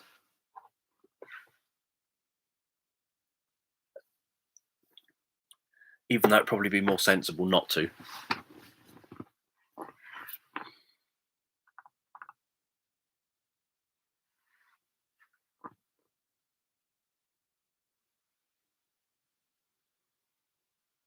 Yes, a small little teddy bear kitten thing. Just so that when I was doing my book launch, I was able to have stuff on the table where I was selling my books, so that you would have things that might draw. I had sweets on my table as well, things that might draw kids over, so that the parents have to buy my book. That's what you do when you're selling books. You see how you can get kids to come over and start handling them. But I've done lots of book events, selling books at different events, and selling them like at street events and things as well. And what gets me is the number of people that come over and just say, "No, you don't read," and just drag kids away. Um, I've had that quite often, where people just drag away kids who, um, you come over because they want to read. Like we had, there was myself and a bunch of other authors selling loads of books, and many of us have books aimed at children. And one young girl, probably about 6 or 7 or something, kept coming over and picking up books, saying, "Mummy, I want this, I want this." And the mum kept on coming over saying, "No, you don't read, you don't read, you don't like books," and then dragged the kid away. And the kid kept on coming back, saying, "But I really want this, I really want this." And the mum kept coming over saying, "No, I've told you, you don't read books, you don't like books. Come with me," and kept dragging the child away, which obviously is a great example of parenting.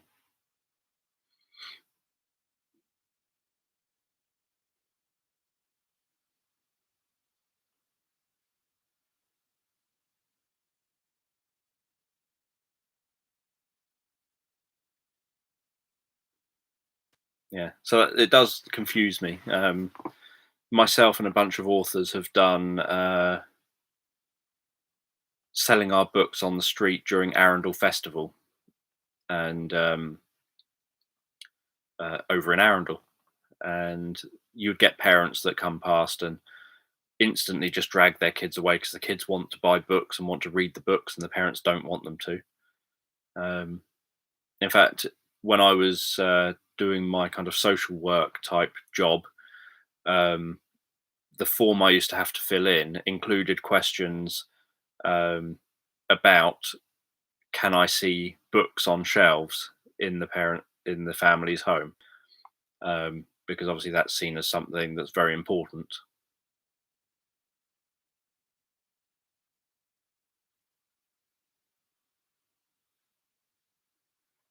And I think I've probably said before about the families I've worked with where you take books along for the children to read, and you'll get like young children trying to swipe. They try and swipe the book to try and make it do something, and they can't figure out why it's not doing something, which is a sign of our times.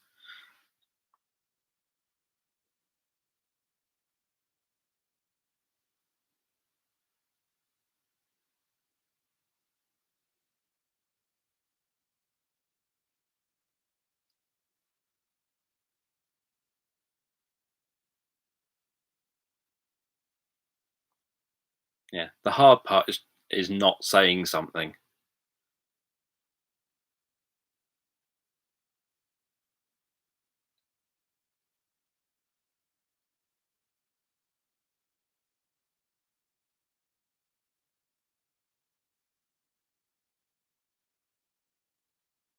The other one is when you're selling like that. So when I've been like at Arundel Festival, for example, selling my books at Arundel Festival.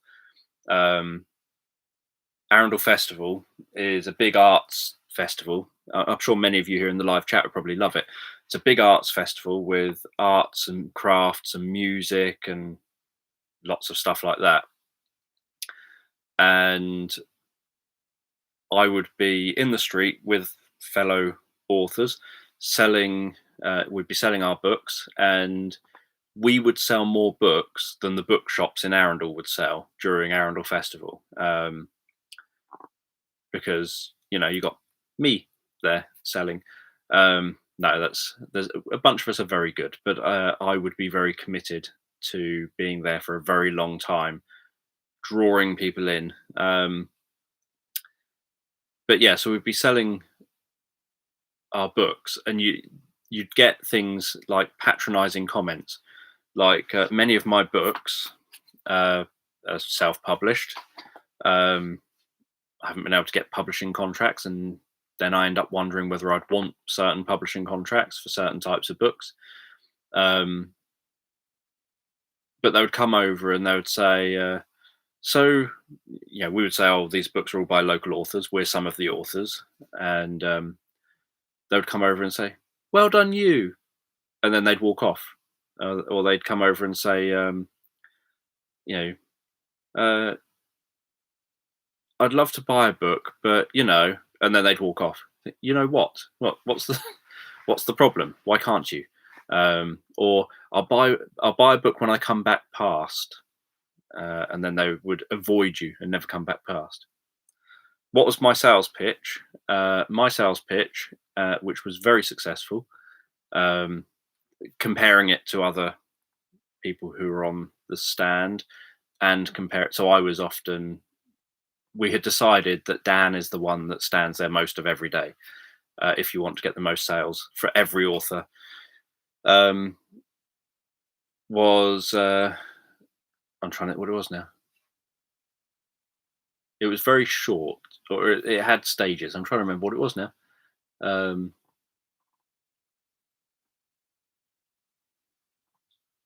think it was something like books by local authors. We're two of the authors. And then you'd say, kind of thrillers, etc., etc. I can't remember exactly what I said now. Whatever it was like 3 short sentences, one that hopefully would catch people as they're approaching. If that didn't catch people, you would want to end up saying, we're two of the authors, assuming there's 2 of you there, or I'm one of the authors, or whatever, just as they're walking past, because even if they weren't interested in the fact you've let them know their books, once you say you're one of the authors, they might think, oh, I wonder if it's someone famous or whatever. Yeah, they instantly think, oh, there's an author there. And they turn and look at you now. So you've got a bit of attention from them.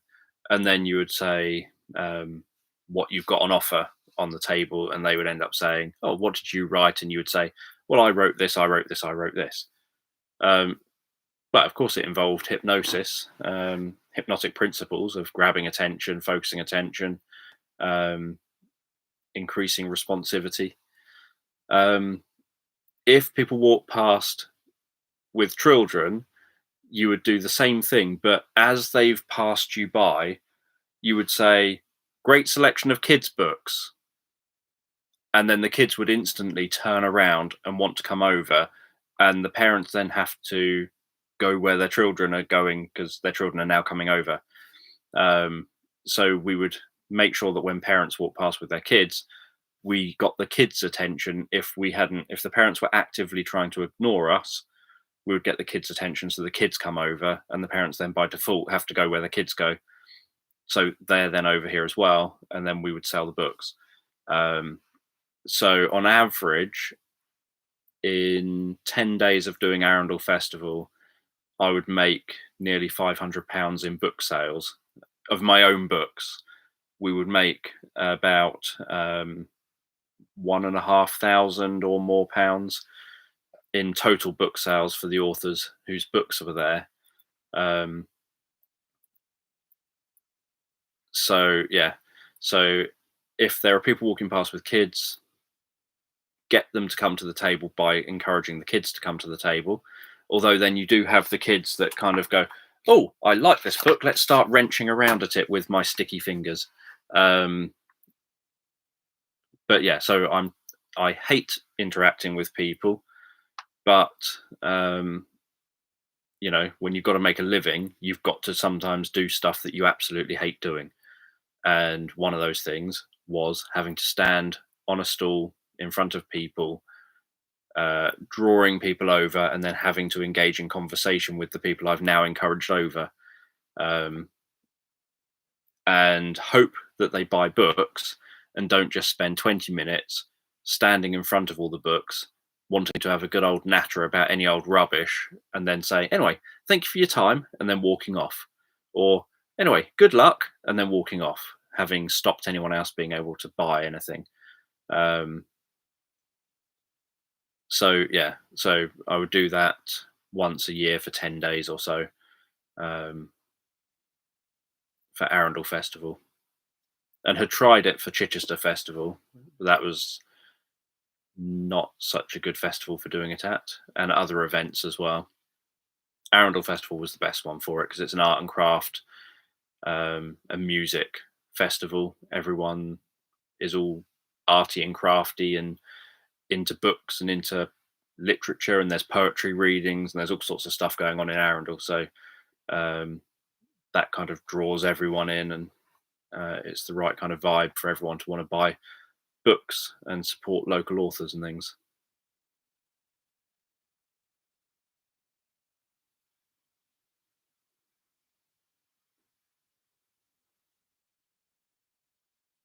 And we were raising money for a cancer charity at the same time. So we would donate, I can't remember, 20% of the sales money goes to cancer research.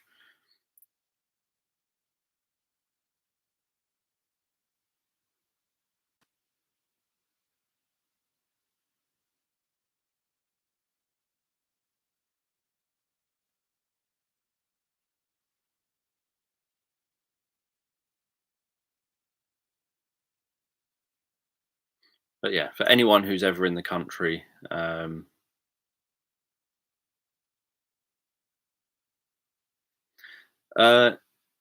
who formed the group?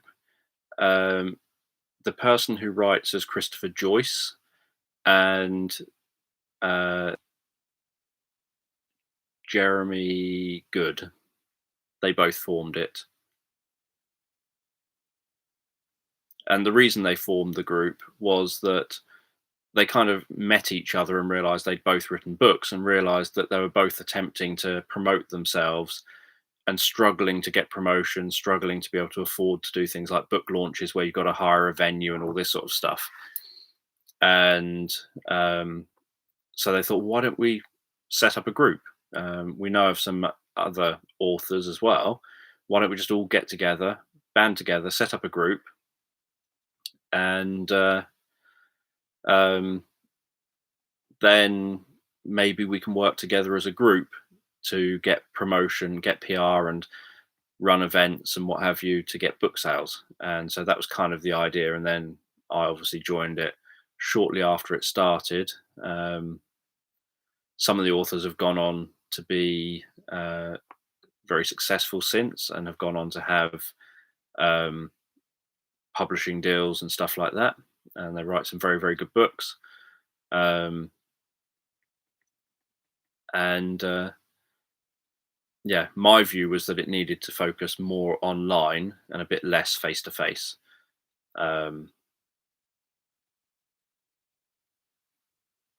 But Obviously, at the same time, especially when I first became just totally self employed, and when I suspected that because I was getting so depressed and um, suicidal and everything in my job, that I was going to have to figure out how to generate enough income so that I could either leave work and make a living with my own income, or take a significant pay cut by doing another.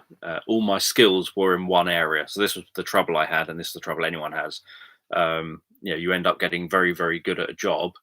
You work your way to a point where you're getting paid reasonably well at doing that job, and um, because you're getting paid for doing a job that is a very niche job now, getting paid reasonably well for doing that niche job. You end up in a position where if you have to change jobs and that niche job only has that one employer, essentially, you're kind of stuck if you've got no other qualifications or skills. So I was in a position where I was aware that I was going to have to go back down to minimum wage, doing some other job, taking like 2/3 pay cut, and I wouldn't be able to live on that. So, Abby and myself wouldn't be able to live on me taking that kind of pay cut. So I joined the sort of Chindie, Chichester Independent Authors, as it was known back then, as a way of thinking, well, maybe I can then increase my book sales again and get more PR because of being able to approach things like the local newspapers and radio and everything as a bunch of authors rather than just on your own. And also be able to do book launches where you can pay for a venue as a bunch of authors and do a mass book launch, which we did a couple of years running. In the November, we did like a pre-Christmas big book launch where many of us who'd released books around November would do one big book launch all together, and we would get literally maybe 400-500 people into the room to come there to buy our books and to be part of this book launch. And then we would obviously get that in the newspapers and get that on the radio, and then that would have even more coverage. And so that was kind of the thinking. And then it's now reached a point where I don't need to be doing all the live face-to-face stuff. I can do everything pretty much online and significantly reduce what I have to do face-to-face. But the idea was also that then by having authors all linked together, say, for example, an author had released a new thriller, all the other thriller authors from, say, around the world who are part of the same group can then say, oh, my friend Helen Christmas, that's one of the thriller authors, my friend Helen Christmas, she's just released her latest thriller book. Anyone who, obviously I'm going to recommend her books. Anyone who likes crime, thriller, gritty type of some romancy stuff thrown in their books, and she has the best name in the world ever as well. Her series, her Same Face, Different Place series of books take you through kind of the London underworld type of period from the 70s through to the 90s. So it's quite a good series to read if you want to see the history of London, see what London life was like through all those decades, following this story of hers that she tells across those decades. So that's Helen Christmas's Same Place, Different Face series of books. And then you've got authors like, I'm trying to see if his book's not in sight, annoyingly. Julian Kirkman Page has written the best autobiography that I've ever read. I read it. I interviewed him, and the interview I think is on this channel. maybe on the Chindi Authors channel that I set up, because I said they've got to get on YouTube. They've got to actually be self-motivated. Yeah, exactly. It is a great name. So Julian Kirkman Page was an alcoholic who quit drinking himself. He just sort of went cold turkey one day. No one believed that he could do it. He'd regularly said that he would quit drinking and never did. His brother and his mother had both died from their drinking, and he believed that he would be dead by 60, I think, or something. I can't remember what age. 54? I can't remember. Whatever age it was that his brother died, he believed he would be dead at that age as well. And he wrote an autobiography, The 752 to London Bridge. And he's a city worker. He works in the city in London. And he wrote this autobiography that's a mix of him telling what's going on in real life on the train there and then. So he's writing it on the train on this journey to London Bridge, telling what's going on, like the unusual characters you get on the train sitting down on the seats opposite and things like that. So he's describing them and talking about them with reminiscing about his real life. And when he sent it to a publisher, the publisher said, the lead character in this book is a pretty unlikable character. We recommend that if you want this to be published, you need to change the lead character. And he said, well, it's an autobiographical tale. The lead character is me. I can't change me. But it's a book that had me crying while I was on the bus reading it. It had me laughing while I was on the bus reading it. I've no idea. I haven't spoken to him yet. I don't know if he's not got he posts on YouTube, but it's not majorly active. So he probably hasn't even noticed yet. He probably will at some point suddenly think, oh, I'll have a look over on YouTube, see what's going on there. And we'll suddenly see it all. So he wrote the 752 to London Bridge about his tales before he gave up drinking.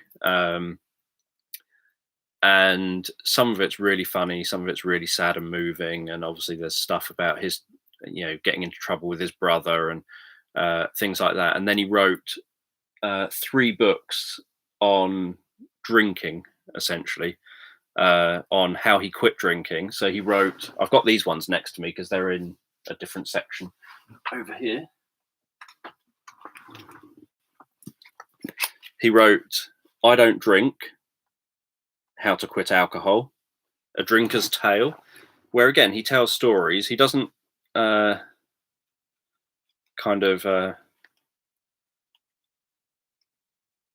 I'll let you read it if you decide to.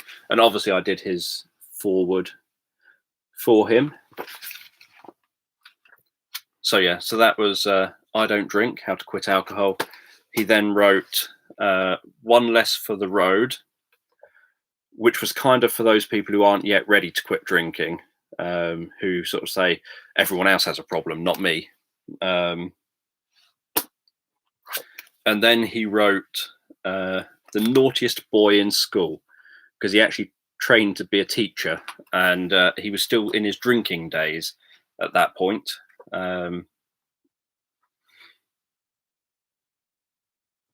So that's 3 of his books, but I highly recommend the 752 to London Bridge. It's probably the most underappreciated book ever. It's the funniest autobiography I've ever read, one of the funniest books I've ever read, one of the best books I've ever read, and yet he gets almost no sales of it, which is such a shame. So obviously Helen Christmas, her name has already been shared. If you search for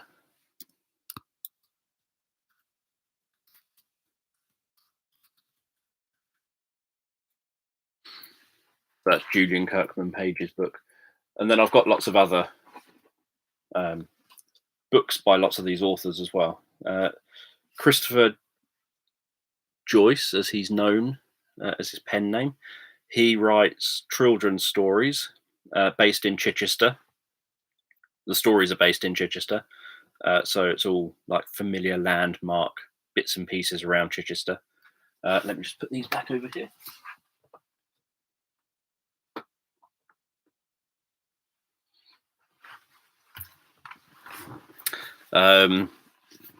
As Michael Parker writes thrillers of different kinds. Yeah, I'm just trying to look and see what books by these authors I've got around me. But yeah, so many of these, I'd recommend going and checking out maybe the Chindi Facebook page and see. Well, that's always the thing. This is the thing, the whole point that we're often making, that it's easier to people. You can sell up. People used to always say, "Oh, you know, Dan." So other authors, fellow authors, would say, "Oh, Dan has made so much money in his own book sales at, say, Arundel Festival. He obviously only focuses on selling his own books." And those people weren't present when I'm selling. And another great author, Carol Thomas, who writes kind of gritty chick lit type stories. She's there nearly every day, or is there every single day with me. And she points out, no, Dan sells everyone's books. It's just I have a lot of books of my own. So if another author has, say, one book, clearly I'm going to make more money than, I'm going to make more money on my book sales, assuming if I sell, say, 5 of each of my books, I'm going to make more money than someone selling 5 of their one book. So each individual book of mine wouldn't sell any more than any individual book of any other author.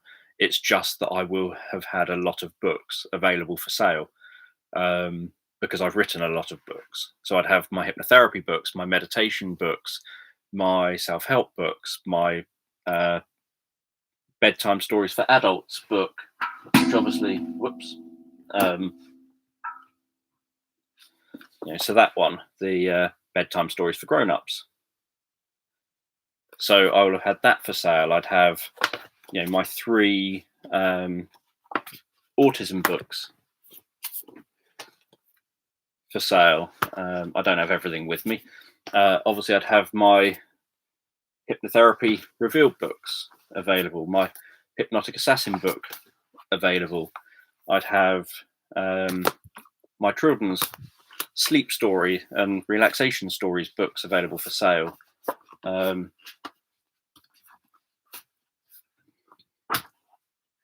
they make quite a big thud when I put them down. So I'd have lots of books for sale of my own. And that's what would lead to me generating more income than the other authors. But what would often be pointed out is that I was selling other people's or other authors' books incredibly well. I would generate a lot of other people's sales. I would read. So part of joining Chindi, Chichester Independent Authors, was that we would read each other's books, get familiar with them. You didn't have to read everyone's. Obviously, if you weren't into a certain subject or a certain type of book, obviously you don't have to read it. But you'd read each other's books. So we would take books along and we would lend them to each other to read, and then they'd give them back or whatever. My view was, no, if I really want to read someone's book, I'm just going to buy it. And so all of Julian's books I have purchased myself. I've got, these are very, very dense books, as in lots of writing in them. These books are by John O'Halloran. He was with Chindi for a while, and these are really detailed fantasy books. And so I've got 2 of I've got the third one, but only as an ebook. I've got 2 of the 3 of these. So here's The Second Conflict, The Final Rite. And as I say, these are quite big books. And I've got a sort of fantasy book down there by another person that was with Chindi called The Way Knight. So how many books have I written? 31, I think, currently.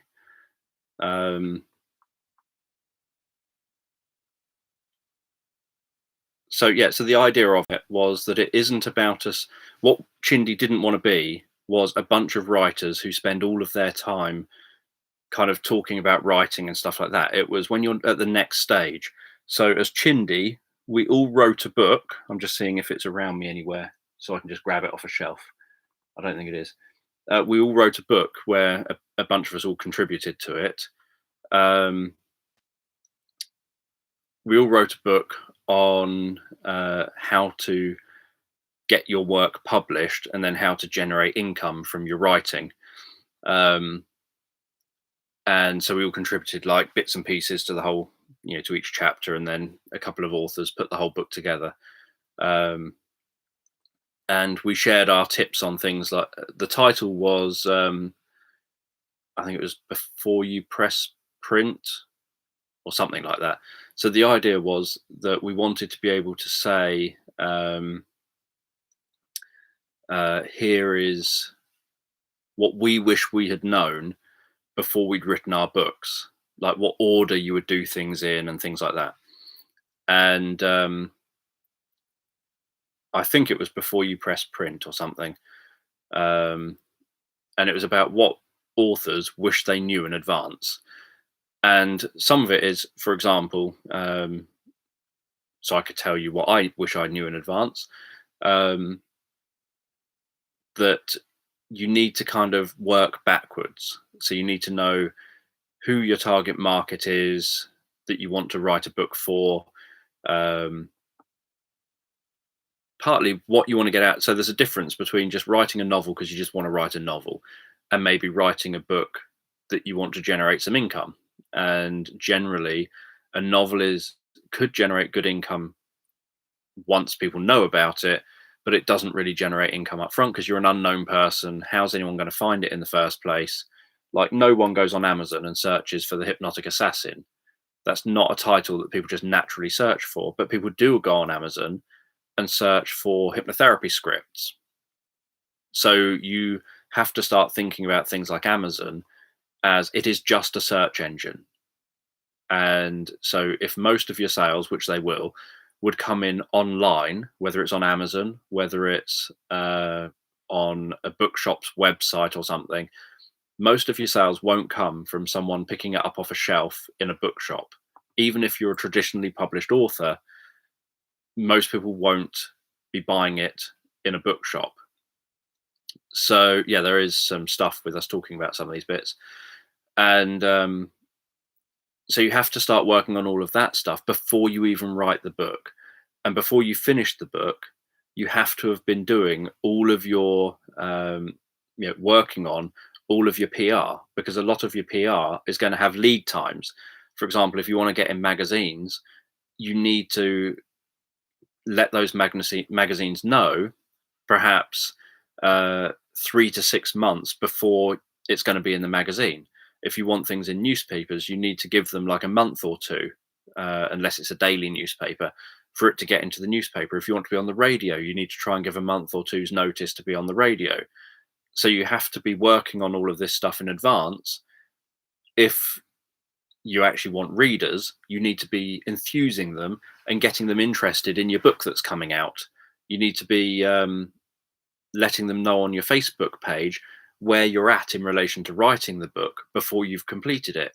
Perhaps you involve them in the process of writing the book, and you ask them different questions while you're going through the process of writing the book, or you share chapters on, say, a blog or something while you're writing it, so that you are kind of, so what you do is you upload a chapter, say, here's my first draft of this chapter, what do you guys think? People contribute in the comments and what have you. You then integrate ideas and things from people and things that you think, oh yeah, good idea, I've missed that topic or whatever.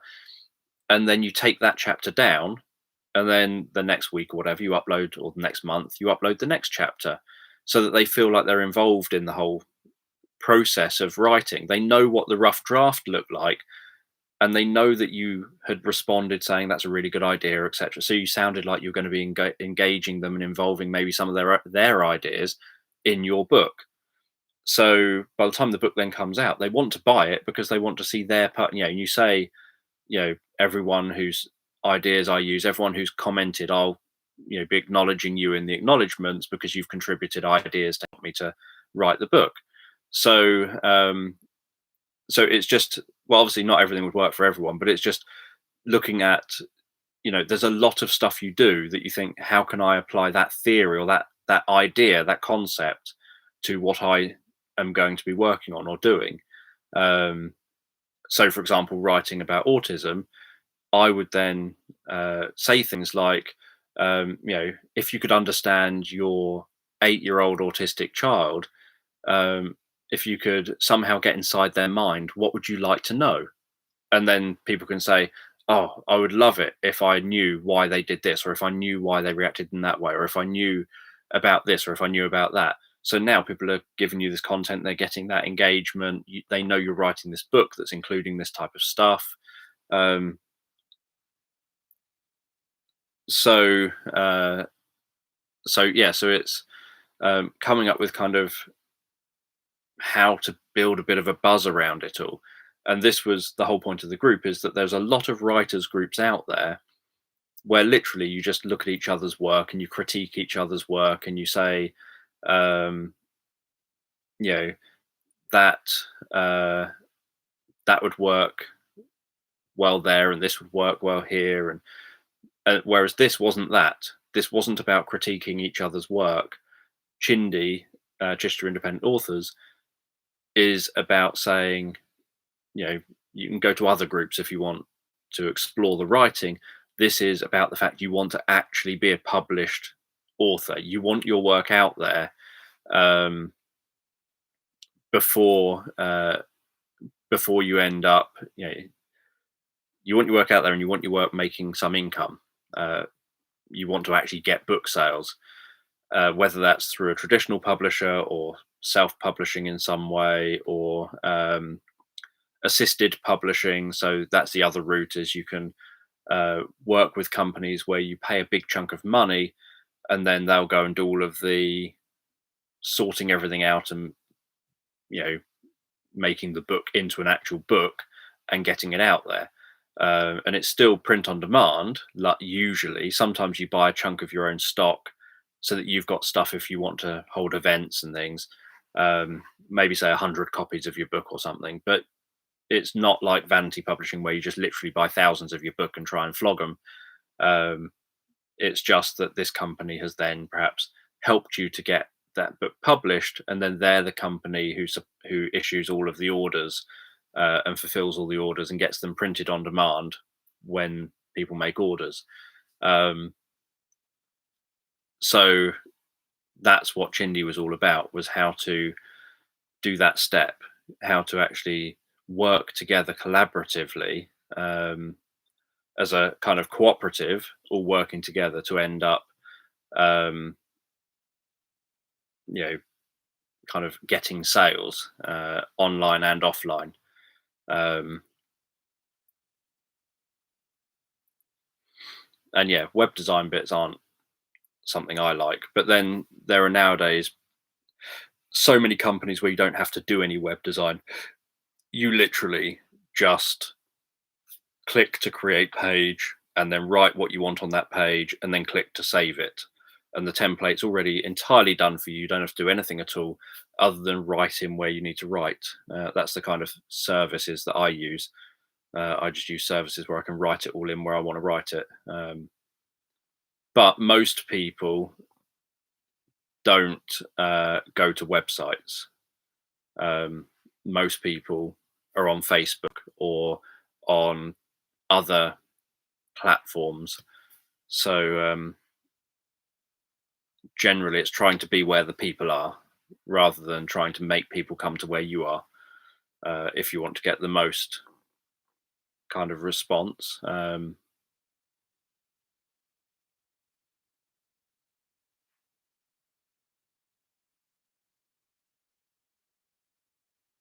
Cool.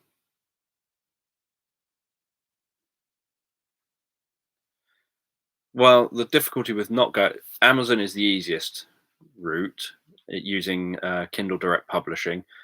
which you can, because they create space, they've closed create space and just made one site now. So you do everything through their KDP website.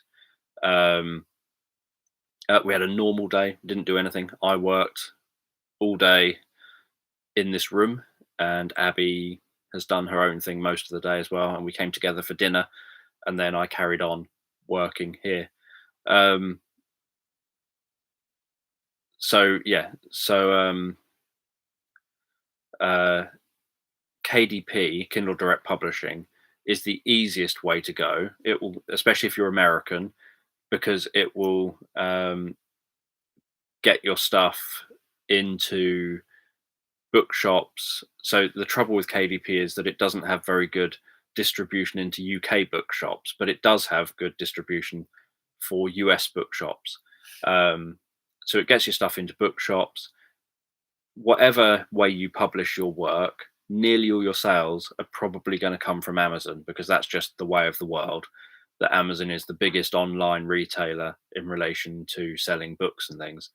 So by going with Kindle Direct Publishing so it's called Kindle Direct Publishing, but as I say, they've merged CreateSpace, which was their paperback branch, all together. So Kindle Direct Publishing makes your paperback and your ebook version.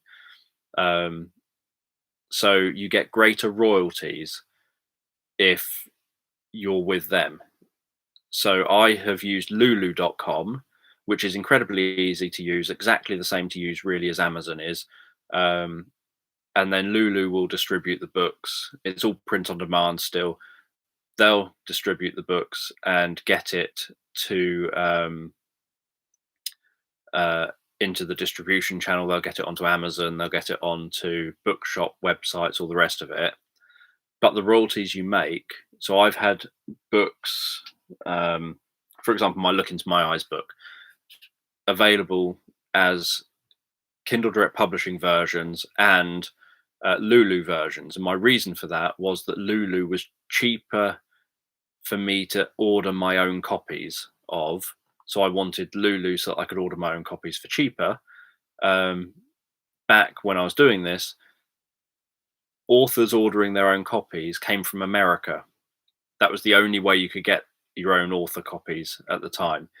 And so being a UK person, it would say on paper that it was cheaper than Lulu. But the shipping, we're talking about books, was astronomical.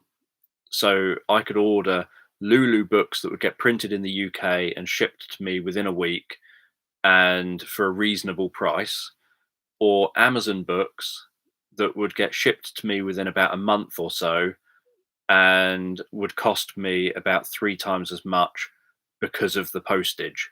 So that's why I did that. But the royalties, so from the perspective of people purchasing the book normally rather than the author purchasing your own books, the royalty difference would be that a Lulu version of Look Into My Eyes selling on Amazon would make me, let's think in dollars, probably about $1.20-ish, something like that.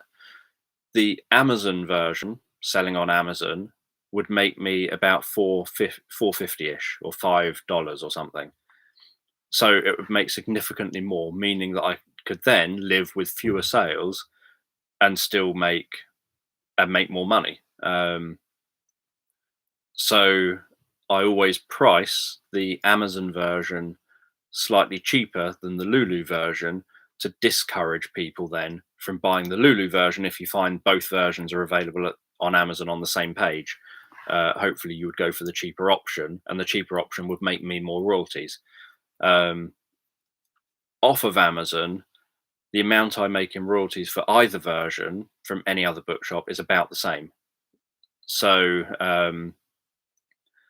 if someone walked into, over here it would be a Waterstones in the UK, if someone walked into Waterstones and ordered my book, either version, I would get about the equivalent of say $1.25. So I'd get that regardless. So it was purely because most people purchase on Amazon. It doesn't matter how you do it, um, how you kind of get your work published. Most of the sales, and if you want sales, it's going to have to be available for sale on Amazon, but listed properly. So the difficulty of going to a local publisher um, is whether they do print on demand or not. Because if they don't, someone's going to have to fulfill those orders from that publisher. If they just end up printing it rather than being if they're just a small publishers in terms of they'll publish the book, but they won't actually distribute it or anything. They'll leave that to you. You then have to try and fulfill all the orders. I don't know what they would do in terms of making sure they get it into the distribution channels. So something like Lulu means you do it all online. You literally just upload your PDF, upload your PDF of your front and back cover, so the outside of the book, and so you just upload that to Lulu, fill in the details like the description of the book, what the book topic is listed under, etc., how much the book's going to sell for. You upload all that digitally, and then you press enter, and you've created your book. The same on KDP. You just upload your book, upload the PDF, upload the cover, upload, type in all the details for the book, press enter, and you've made your book. There are other things. You can go straight to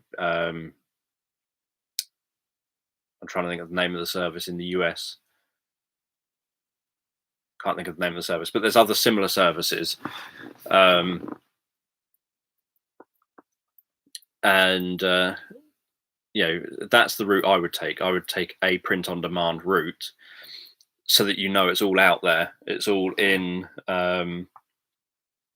straight into the distribution channel, and then all orders are fulfilled, and all you don't have to have anything to do with it. That's the whole reason for me going that route, is that I don't want to have to do anything. I don't want to have to fulfill orders. So I've got a friend who's an author, and he that sounds like my brain. So I've got a friend who's an author.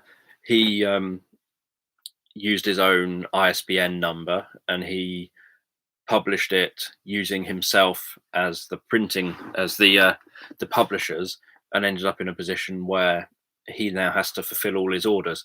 So every time someone orders from Amazon issue him with an invoice for, he's got to supply them with this book because that someone just ordered it, and he then has to fulfill it, and then he ends up constantly trying to sort of chase after the money, and he has to keep going and buying more books to make sure he's got books available so that he can sell them on, and it just becomes a bit of a pain.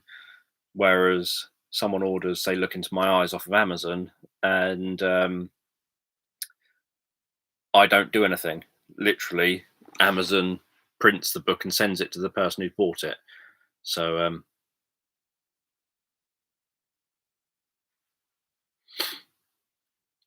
so it would depend what that local publisher's offers. If they literally, take care of the ISBN, make sure that they will fulfill all orders, and that they will offer you the same kind of royalties you would get if you just did it yourself. Because I know some small publishers have been springing up where what they do is they act as your publisher, but what they do is they just set up a Kindle account and they do it on Amazon. They do the print on demand on Amazon. They do everything that you could do, but they charge you for them to send you a check that isn't for the full amount that they are receiving, because they're like a middleman doing something that you could have done yourself, because they're just using KDP so that they don't have to fill any orders or anything. They just essentially upload everything on your behalf, which I think is a bit sort of scammy, unless they're being very honest about the fact that that's what they're doing. So I'm going to wrap up. It's 2.5 hours and 10 o'clock. And obviously last night was the late one. I'll obviously be back tomorrow, whatever day that is, Wednesday. Remember, 10 o'clock, 11, 12, 1, 2, 3, 4. 6 hours time is the next sleep meditation, this week's main sleep meditation. So you've got that to look forward to, and it's the one with the polar bear and the flashing light sort of fur stuff. So hopefully those of you who haven't heard that already like that, and I will see you all tomorrow. So see you later. Feel free to like and subscribe, etc., if you're not already subscribed. See you later.